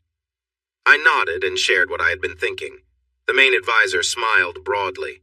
"Our first suggestion is to pursue that 40%. You have the right to do this since there is no written agreement saying you waived it. We believe it could be worth several million today. He must pay you, or he will face a long legal battle that he is likely to lose." I nodded again. That was a solid plan. I should have thought of that earlier. But to really get his attention, let him know that you will keep this contract. The business will run as usual, but you will stop contributing to the ideas the business owns. I started to understand his point, and I couldn't help but smile. Maybe this was catching on. So, you're suggesting? We're suggesting that if Mr. Klondike wants to keep working and selling products, you should receive 40% of the income. Whether you help with it in the future or not, he will essentially pay you for doing nothing. For any new work he creates, you get 40% of what he makes. That is how this contract is set up. There is nothing that requires you to keep working or that states you won't own anything new created. I liked that idea. Getting paid without any extra work sounded great to me. But isn't he just going to try to shut down the company, end our shared ownership? The advisor replied, yes, Mr. Klondike might try that. However, there are important reasons why he probably won't. First, what happens to the ideas that already exist? There's nothing in the contract about that. The courts would likely divide everything equally, which could be messy. Maybe you would get half the funny parts and he would get the other half. It could be confusing figuring out who owns what. Sharing ownership of a performance would also be complicated. They would likely split the income evenly, which is actually worse than your current deal of 40/60ths. With musical groups, contracts usually include details for such situations. Here, those details were missing, maybe because the lawyer at the time didn't have enough experience. The only things specified are ownership of what exists and what is created. Then there's the issue of sharing ownership of the material itself. If you or he decided to cancel the usage rights, what happens to all the DVDs already being sold? Can you sell that ownership? Or let someone else use the rights, the jokes, in your case? What are those rights actually worth? This is the kind of thing that estate lawyers try to figure out, but it usually takes a long time and a lot of arguing. The lawyers make money, but no one else does. He smiled in a strange way, and I couldn't help but think his teeth looked longer, almost a little frightening. King Hyena then turned to one of the others and held out his hand. A document was dropped into it, and he slid it across the table to me. But this is the biggest reason he shouldn't try to change the contract. This is the Netflix special contract you both signed. In fact, you signed 2 of them in a Sky TV special. They're all quite similar. They give exclusive rights to the show he performed for each company for 15 years, covering both the performance and the material. If you end this agreement, it voids the Netflix contract too, since the rights to Netflix would no longer exist. And unlike your agreement with each other, they can impose several penalties if this happens.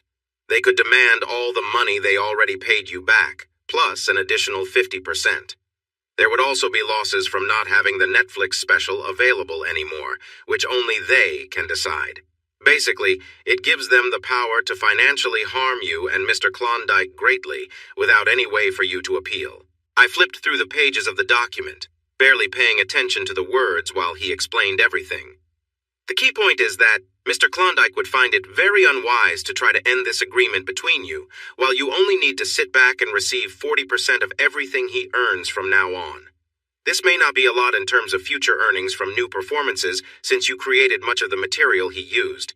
But for any material he does use, you own 50% of that, meaning you will earn from it. And of course, you get the 40% on all merchandise and any future earnings from what already exists. He leaned back, looking very pleased with himself. I was glad the windows had shades. He seemed ready to burst with joy from the sunlight outside. As I said, your best choice is to do nothing and let him pay you for it. Can't he start a new company and do something with that? Yes, I understand that idea was mentioned before. He can do that as long as you sign an agreement that specifies the rights for any new material he might create. The current contract covers everything and takes priority over any new agreements. To change anything, you'd have to agree to give up certain rights in a change to this contract. Are you likely to sign something like that, Mr. Black Cloud? I don't think so, I said, forcing a grin. It seemed we were both playing a game. I thought so. No, I believe you have a good side. A new idea struck me. What if I create new work and sell it to other people? That's a great question, Mr. Black Cloud. We did think of this. The contract doesn't say you must give all your work to Mr. Klondike. It only applies to what he actually uses. If you make something new and keep it from him, then it doesn't count in this contract. That's even better, I said happily. So, I can write for others, and he can't claim it? Exactly. Unless he can show that you wrote it for him and intended for him to use it, you're safe. In the end, The advice cost me over $65,000, but it was worth it. It gave me a sense of resolution. However, the real change didn't start until I realized I needed help. I was being difficult to everyone around me, and I recognized it. I knew I couldn't keep acting this way, as it wouldn't end well. I couldn't go back to the reservation with all this anger inside. The advice to be your true self doesn't really work when my true self seems to be an angry person, right? So, like many others in America, I decided to see a therapist, as Miss Crenshaw liked to be called. I asked for recommendations, checked reviews, and did the usual searches. I found her group, made an appointment, and sat down with her. It was an interesting experience. She used something called cognitive behavioral therapy, which she explained as a way to help my mind view things differently. We worked on making lists of my thoughts, which was challenging because my problems were tied to my feelings. If I could link my thoughts to my feelings easily, then I wouldn't need help in the first place. But we kept going. I made lists, and she suggested keeping a journal to track my thoughts and to tell my story. She thought that reading it as a story might help me remember what I was feeling at the time, and we could discuss those thoughts together. So we did that too. It was helpful. I managed to focus my anger on a feeling of betrayal. While I could aim my frustration at a couple of people, Monica, Jeff, and Jemima, I realized I couldn't really get back at them. It left me feeling stuck. I was upset about being let down and felt powerless to show them how much it hurt me. Monica got to ride off into the sunset with her close friend while I was left alone. It took some time for Miss Crenshaw to help me see that this was my own choice. My pride and self-respect played a big role in all of this. Part of what frustrated me was that in my deepest thoughts, I could understand where Monica was coming from, especially regarding her feelings for Jemima. I didn't see it coming because Monica didn't either. There was no teasing or hints ahead of time, at least that's what I believed. It felt like a sudden event that changed everything in our marriage. When Miss Crenshaw challenged me with a similar situation, I understood why Monica hadn't talked to me about it. She clung to our relationship during that time to reassure herself that, even with this new part of her life, the old one wasn't gone. It was wrong of her to try to have both, and it was a poor decision. But I could see why she felt the need to explore without letting go of what she knew. Understanding didn't lessen the pain of feeling betrayed. Not telling me about her feelings for Jemima was unforgivable. There was no doubt about that, and all the issues surrounding Jeff felt like the final blow that made any chance of forgiveness impossible. The problem was that I had no outlet for my anger. The core of the betrayal came from random chance. Monica didn't know she had these feelings, and discovering them wasn't anyone's fault. Yes, she shouldn't have made the first move with Jemima, but she had no idea that it would create such a mess in our lives. Because I could understand her actions, my anger felt unfocused. It was just a sense of betrayal. And even though I still loved her despite what she did, that didn't make it any easier. I knew I could never be with her again or trust her, but you can't just turn off love. I tried, but I saw that she was hurting too. Part of me felt sad about that. While Monica found her close friend, she lost her bond with me. That wasn't her original intention. It became an unavoidable outcome rather than a choice she wanted to make. Miss Crenshaw thought this was why I was short with everyone. I was upset with life itself for the betrayal. I couldn't reach Monica to confront her, and even if I could, I wouldn't. I had made Jeff pay a lot, and it really affected his job. But I didn't feel like I had truly confronted him. I hadn't hit him or seen him fall. He needed to understand that everything was his fault. Well, maybe I did confront him, but I wasn't there to witness it. My anger was going nowhere, and it was hard for me to handle. Miss Crenshaw helped me realize this, and it gave me a way to cope. We talked about it, and I had an idea. She suggested I keep a journal of my thoughts and feelings, trying to view things from an outside perspective. I created a character named Banco and made him the observer of everything that happened. While I wrote, I couldn't help but come up with some really funny bits and jokes. It felt easy, like it was just pouring out of me. When I finished, I looked at everything and wondered what to do next. I decided to send it to Maury, and he gave me a suggestion that changed everything. He told me I should perform the material myself. Although I had stepped away from performing after my encounter with Jeff, I had the talent for stand-up, and the material was worth sharing. Maury said, "No one knows this material like you, Ben. Why not give it a shot? Treat it like therapy." His silent add-on was clear. he wanted a cut of the profits. So I thought about it. I practiced some parts in front of a mirror and made my choice. I would return to stand-up, and I did. Of course, it wasn't that simple. I had some advantages since I knew people in the business and where to perform at smaller places, but it was still a tough journey. People were puzzled about why I was booking shows instead of Jeff, but I got good at dodging those questions. Overall, it felt like working out a muscle I hadn't used in a while. I started to remember emotions that I hadn't felt in years. It was both exciting and nerve-wracking, especially when a joke didn't work. I thought back on the effort it took to deliver a punchline or a story, finding the right timing and knowing where to pause for laughs. It wasn't as easy as riding a bike. It was more like reliving the struggle of learning something difficult. Plus, I could draw on what I had observed from Jeff. Although every comedian has their own style, some things are universal, and I learned a lot by watching him. But this time, there was no Jeff to distract me. I kept going and tried new things, and over several months, I created a performance. It was a 90-minute show about Banco, my imaginary friend, and what he went through. In doing this, I was able to face some of my own challenges and found a new way to perform comedy. I called it pathos comedy. I shared real stories that showed how difficult life can be, especially for good people.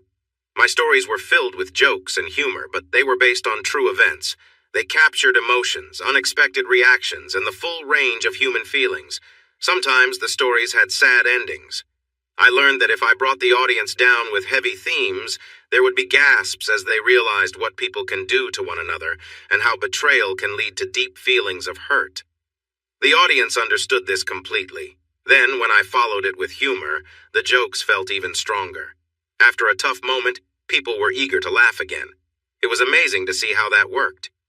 At first, my stories were mostly about my own experiences. Later on, I created new tales or reused ones I had heard. But for a long time, my act was based fully on my life. Of course, Jeff found out about my performances. Maury told me that when Jeff first learned I was doing stand-up, he just smirked and said, "Good luck to him. He'll need it." However, when he saw a recording of my performance, he became upset and angry. According to Maury, he couldn't fight back. If he did, he would just be attacking another comic, which is bad for business. More importantly, he would be showing that he was the one who caused the betrayal, and he didn't want that out in the open. As it turned out, reporters were already figuring things out since I was performing on my own now and not with him. Plus, my ex-wife had been seen with his partner. It was easy for people to make connections, even if no one was officially stating anything. When asked about me in interviews, he would often start by answering, "Is it you Ben is talking about?" with a quote from Oscar Wilde. "The only thing worse than being talked about, dear boy, is not being talked about." I have to admit, that was a clever response. When people pushed for more clarification, he would joke, "I can neither confirm nor deny that many people would like to know me," pointing to himself and making a playful gesture. This is a clever way to answer a question without actually giving a direct response, while also adding a hint of humor. The truth is, even though the public didn't know who was being talked about, everyone in the industry certainly did. There was no doubt about that. As a result, his invitations to appear on TV shows and game shows dropped sharply. Even Maury, looking over his glasses at me, was clearly unhappy. He relied on Jeff's presence to make money. I shrugged and smirked as if to say he couldn't stop me. Jeff's career took a serious blow, and he understood it was because of me. What he really valued was performing, and now he couldn't. It wasn't just that I wasn't there to help him find jobs. He wasn't even being asked anymore. That felt like a strong form of revenge against someone like Jeff. I managed to stay busy, appearing on shows like The Tonight Show, which really helped my career. I was not going to tour like Jeff did, but I was earning money and getting good opportunities. People liked my work. I went on a few quiz shows and did interviews, and things were looking good. In the end, I regained some self-respect and lost a lot of the negativity I had. I'll be honest, my feelings weren't as intense as wanting to confront him directly, but this was a more gradual and subtle form of revenge. I found a way to benefit from his troubles, took away his new ideas, and made jokes that allowed me to create a new career. My new success came at Jeff's expense, as well as Monica's and, in some ways, Jemima's. I was okay with that. The media picked up on some of the jokes and stories I shared, and although I always said, This is Banco's story. They assumed it was about me, and they were right. I just never admitted it outright, and was careful to avoid legal troubles. I wasn't too worried, as it was all based on truth. After a couple of years doing this, I noticed some personal changes. It wasn't the original goal I thought writing would help, but it did clear away some of my negative feelings. I can't explain why, but the anger and hurt slowly faded. I stopped feeling bitter about the past relationships. Jeff was just someone I used to work with. Monica was a former partner. I didn't think about Jemima at all anymore. She eventually divorced Jeff, and I heard that his romance with Monica ended a few years later. Jemima was in a really bad car accident, which left her with trouble moving and using a cane. Some people said she had other issues too, including needing a special bag for her health. I never looked into it much, but you know how rumors are. She might have been Monica's closest friend, but it seems that didn't mean much when it came to taking care of her after the accident. I didn't think Monica would be so uncaring, but I also didn't expect her to treat me that way, so who knows? Maybe there's more to the story. I really don't care to find out. Jeff's career took a big downturn after I stopped working with him. He tried to create his own material, but it didn't go well. He went on a small tour to test new ideas, but it didn't lead to a bigger tour because the reviews were not good enough to attract funding. He released a best of DVD featuring some successful performances from before, and that did fairly well. I just watched the money come in from that. I heard he looked into ending our partnership, but he supposedly got the same answers I did, so he dropped it. I decided to check the company's income records just to annoy him. It cost me a lot, but we discovered a significant amount of money that our DVD distributors hadn't reported, so we both ended up benefiting from that. About 5 years later, Jeff found a new writing partner. The new guy wasn't amazing, and he didn't know Jeff like I did, but they created enough good material to go on tour again. Jeff never reached the same heights we did, but maybe that was just the way things were meant to be. A few years ago, they made a documentary about Jeff and wanted me to be in it to talk about our time together. I firmly said no. I didn't watch it. I believe life is too short to focus on him and our past. We were in the same places a few times, like award shows. Once, we were both booked for a quiz show without knowing the other one would be there. When I saw him, I asked, "What's he doing here?" The producer smiled and said, "Surprise!" I walked out right away. They tried to sue me, but I reminded them of a clause in my contract that said I couldn't have any contact with Jeff, so that matter disappeared quickly. I heard he got married again and had a few kids, but that didn't last either. As for Monica, I tried my best not to pay attention to her. Sometimes it was tough since she was a great interviewer and her work appeared everywhere on TV, in books, magazines, radio, and podcasts. She was hard to ignore. She had taken it easy and done very little for about 18 months after we broke up, but then Britney Spears made headlines again, and Rolling Stone needed someone to interview her. Monica got the job. The interview turned out well. I always thought Britney was impressive. She works hard, that's for sure. It's clear she has her own struggles, and I felt for her. From what I know, she had a few relationships after Jemima, but none lasted long, and I don't know anything about them. She never remarried. In her late 60s, she published an autobiography where she shared everything. She talked about what happened between us, her feelings, my feelings, and even the awards meeting. Reading it was tough. I think she wrote it partly to punish herself in a way. She probably felt she deserved it. When the book was released, many people wanted to interview me about it, but I said no to everyone. Jeff gave one interview and was treated harshly by the reporter, which made him decide never to talk about it again. We met again a few years ago. I was hosting an awards show and she was there with an important actor, not because they were dating, but to observe him for a writing project. I was replacing another comedian who got sick, so I stepped in last minute. It was purely a coincidence that we were both there. I completed the show, and when Simon Bartleby received a Lifetime Achievement Award, I spotted her at his table. I stayed professional, but I couldn't help glancing her way from time to time. After the event, I was at the rooftop bar, enjoying a cigar and a whiskey while looking out at the bright lights of LA when I sensed someone was near. I knew immediately who it was. "Smoking, Ben? That's unusual. It's not good for you," she said, her first words to me in over 10 years, sounding quite motherly. Fitting, I suppose. "I think you lost the right to lecture me, Monica," I replied, still focused on the view. I took a long puff and blew it out for emphasis. There was a moment of silence before she said, "That doesn't mean I don't care, Ben." I sighed and continued to gaze at the stars before finally turning around to lean against the railing. She still looked great. The dress hugged her well, highlighting her best features while subtly concealing others. It showed just enough to be elegant without being overly revealing, and it fell to her knees, enough to show off her lovely legs without being too bold.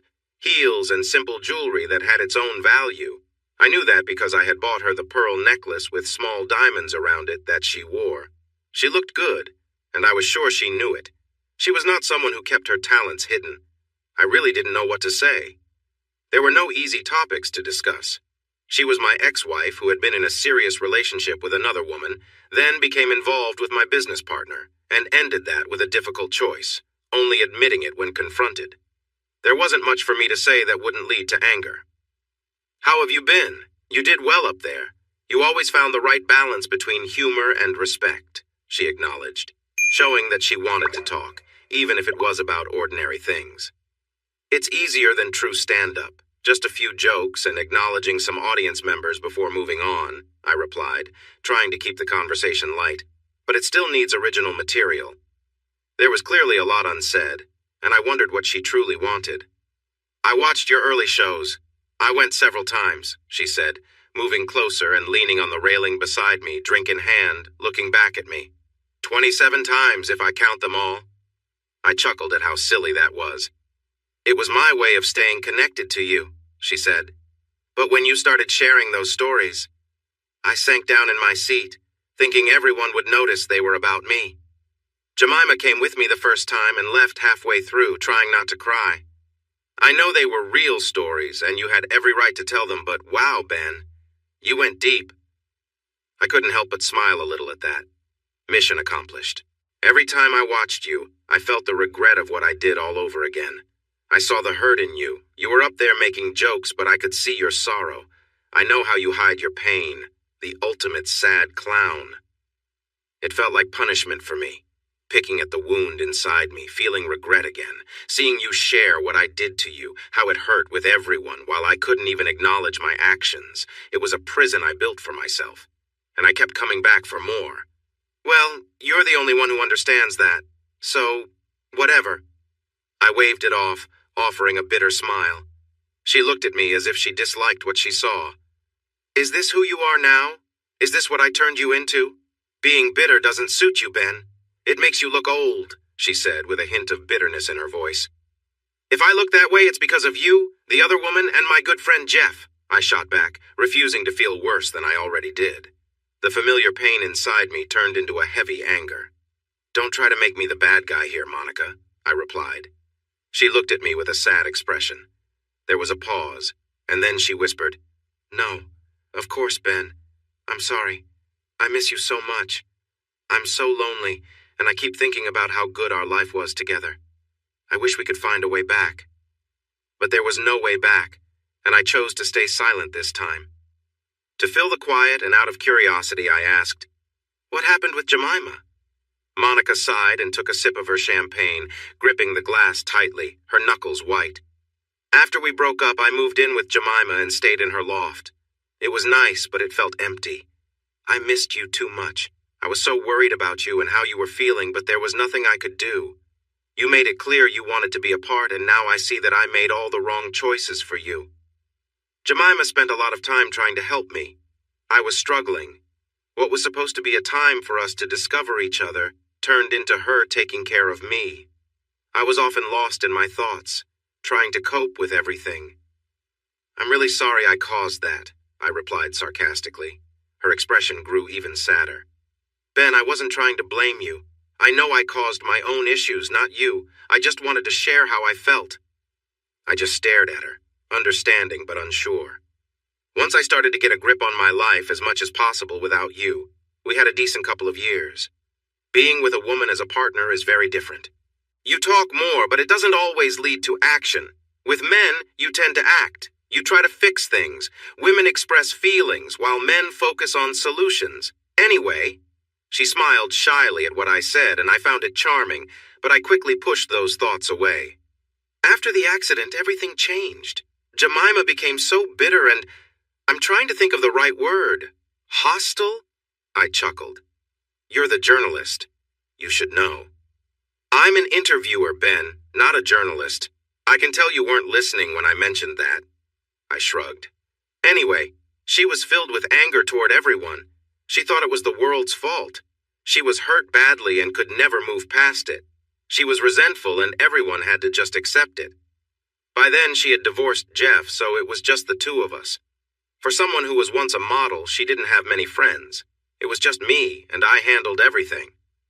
Since no one else could take her anger, I got it all. She was sharp, rude, and always on my case. She believed I would leave her every time I was gone for more than a couple of hours, accusing me of being with someone else. If someone came over, it wouldn't take long for her anger to show, and her snide comments would come out. It was as if her personality changed completely after the accident. I even asked the doctors about it, and they mentioned her head injury. But it was more than that. It felt like she had lost part of herself. Still, there was a limit to what I could handle. I loved her, but I loved who she used to be, not who she had become. So much for in sickness and in health, I scoffed. I wasn't married to her, Ben. We never made promises. Yeah, well, we did. And look what that brought us. I couldn't hold back my words. Even after all these years, I was still trying to get back at her. I guess I wasn't as over her as I thought. Miss Crenshaw would be so let down. Monica stayed quiet. She just looked out at the lights, the way I had been. She gazed for a moment before continuing. It's ironic. I left her, but not for the reasons she feared. There was no one else. I had already ruined my life with you, and I wasn't interested in another relationship. I mean, really, I am not a lesbian. I was a Jemimian. But I just couldn't take it anymore. It was such a harmful environment. Nothing I did was right, and she could really hurt you with her words. I cared for her, but she just tore me and our relationship apart. She turned to me, extending her hand. Can I? She asked, pointing at the cigar. I shrugged and handed it to her. She took a long drag and exhaled slowly. I really shouldn't do this, she said softly. She died a couple of years ago, she stated plainly, giving the cigar back to me. Her internal organs started to fail. We knew after the accident that she would never grow old. The damage was too severe, and sure enough, they began to fail. She was never going to get a kidney transplant. Not with the long waiting lists, especially since she had been so hurt. They weren't going to prioritize her. Not when there are people who really need help, and it would have only bought her a little more time anyway. She reached out to me. It seemed like she understood what had happened and said she was sorry for her behavior. It was clear she had no one else to turn to, so I decided to help her. I did some research and got in touch with people in Switzerland. I arranged for a special flight. I was there holding her hand when she took the pill and the light in her eyes faded. Monica stopped speaking after that, her voice flat. She wasn't really talking to me anymore. She was just sharing her feelings with the world, looking at the twinkling lights of downtown Los Angeles. So, if you're still thinking about getting back at Jemima, you can just forget it. She went before you could. There was quiet after that. I thought about saying, I'm sorry, but the truth was I didn't feel that way, so I kept silent. It felt strange to realize that I could think like this, knowing someone close to me made such a choice. I knew I wasn't a bad person, but I had to admit there were times I wondered, and this was one of them. Then Monica turned to me and said, You know, some of her last words were about you. She was really upset about how we broke up. She never wanted that. She was happy sharing me with you. She knew you were important to me, and she never wanted to come between us. Some of her last words were about how she wished she could have said sorry to you before it was too late. She liked you a lot. She always called you Jeff's better half. She often thought about how nice it would have been if the three of us had spent time together. She was troubled by how our love could have harmed our marriage. It never seemed fair that something so good could come at such a price. A price to you. I took on that burden, but you didn't deserve that. She couldn't understand how her happiness and mine had to happen at your expense. She paused for a moment, staring at the lights. But it did, and I can't fix that. I did something terrible, thinking it was for love, and it hurt you and your relationship with your friend, with my new partner, and with me. I just wish there was a way to change everything. It was clear she was waiting for me to say something. Maybe she hoped for forgiveness, or maybe time had passed and she wanted to be friends again. Not a chance. This conversation only made me realize how disgusted I still was with what she had done and how she had made excuses for it. I still cared for her a little, but the love I once had was fading. But the main feeling I had was that she had done something really awful to me. I didn't feel hate anymore, and my anger was fading. I just looked at her and saw a very flawed person who had put herself first, even when it hurt me. She would never really understand what that cost, at least not like I did. I didn't want to be close to her again. I wasn't trying to hurt her any further. I had already done that. Still, I didn't want her around as a constant reminder of how my trust in her had led to pain that still lingered. When I glanced at her, I felt a deep sadness and a sense of loss. I was sad about what she did and the toll it took on everyone, including her. I felt bitter about what we might have had together. Maybe we could have started a family, who knows? Our relationship had been strong and fulfilling, just what I needed until it all fell apart. The idea of continuing while she had another relationship just didn't make sense to me. For me, what made our bond special was that it was just us, together against the world. Once that changed, everything lost its meaning. Miss Crenshaw and I had talked about this. She helped me understand why my feelings were so strong and why I was so firm about how I felt. I thought of our relationship as something built on trust, and when that wasn't there anymore, it felt over to me. The pain and betrayal didn't help either. In any case, I was finished with it. I looked at her hopeful face and struggled to find words. I was done trying to hurt her deeply, aside from some sharp comments, but I also didn't want to go down that path again. More than anything, I wished I could have what we once had. She seemed almost to be asking me for it, and it would have been easy to give in, but I was damaged inside. I had built up walls to protect myself from more hurt. No amount of therapy could break through the scars that had formed. I wasn't strong enough to deal with that yet. She must have seen my face because hers fell. "I can see that you're still hurt by what I did. Are you?" she asked softly. I just pressed my lips together and looked at her. "I hurt you deeply. I'm so sorry, Ben. You have no idea how sorry I am. If my pain from losing you is only a small part of what you feel, then I can't apologize enough. But please understand, it wasn't your fault. Nothing you did caused it. It was just a situation that happened at the wrong time, revealing a side of me I didn't even know was there. If I hadn't met Jemima, I might never have understood. I'm really sorry for hiding things from you, for how it affected my actions, and for all the hurt I caused us both. Please take care of yourself, Ben. I love you and always will." With that, she stood up, tears in her eyes, and quickly left. And that was the end of that evening. It took a few years, but I eventually found my balance again. I returned to being calm and in good spirits. Sometimes when you pretend to be cheerful, you end up feeling that way. It's true what they say. Fake it till you make it. One thing that stayed with me was the distrust. I dated women and tried hard to connect, but I could never fully let go of my doubts. It wasn't that I was jealous or wanted to know every detail of their lives. I just couldn't give all of myself. I held back part of me, just in case I got hurt again. This part was mine alone, and it remained untouched. This never improved, and they all noticed in the end. They realized I wasn't completely there, and I suppose it says a lot about the women I chose that not one of them was okay with that. They recognized it, pushed me to change, and then moved on when I couldn't fulfill what they needed. None of them were willing to settle, which was probably the right choice. I was picking the right partners, but not able to offer them what they wanted. The emotional scars Monica left would always be there. I healed, but those scars changed who I was forever. I never found another woman to love like Monica. I met many great women, but no one felt like the one. But that's all right. My life has been quite good, even better than many others. Later in life, in my 50s, I met someone who was in a similar situation. She ran her own cosmetics business and didn't want a serious, committed relationship any more than I did.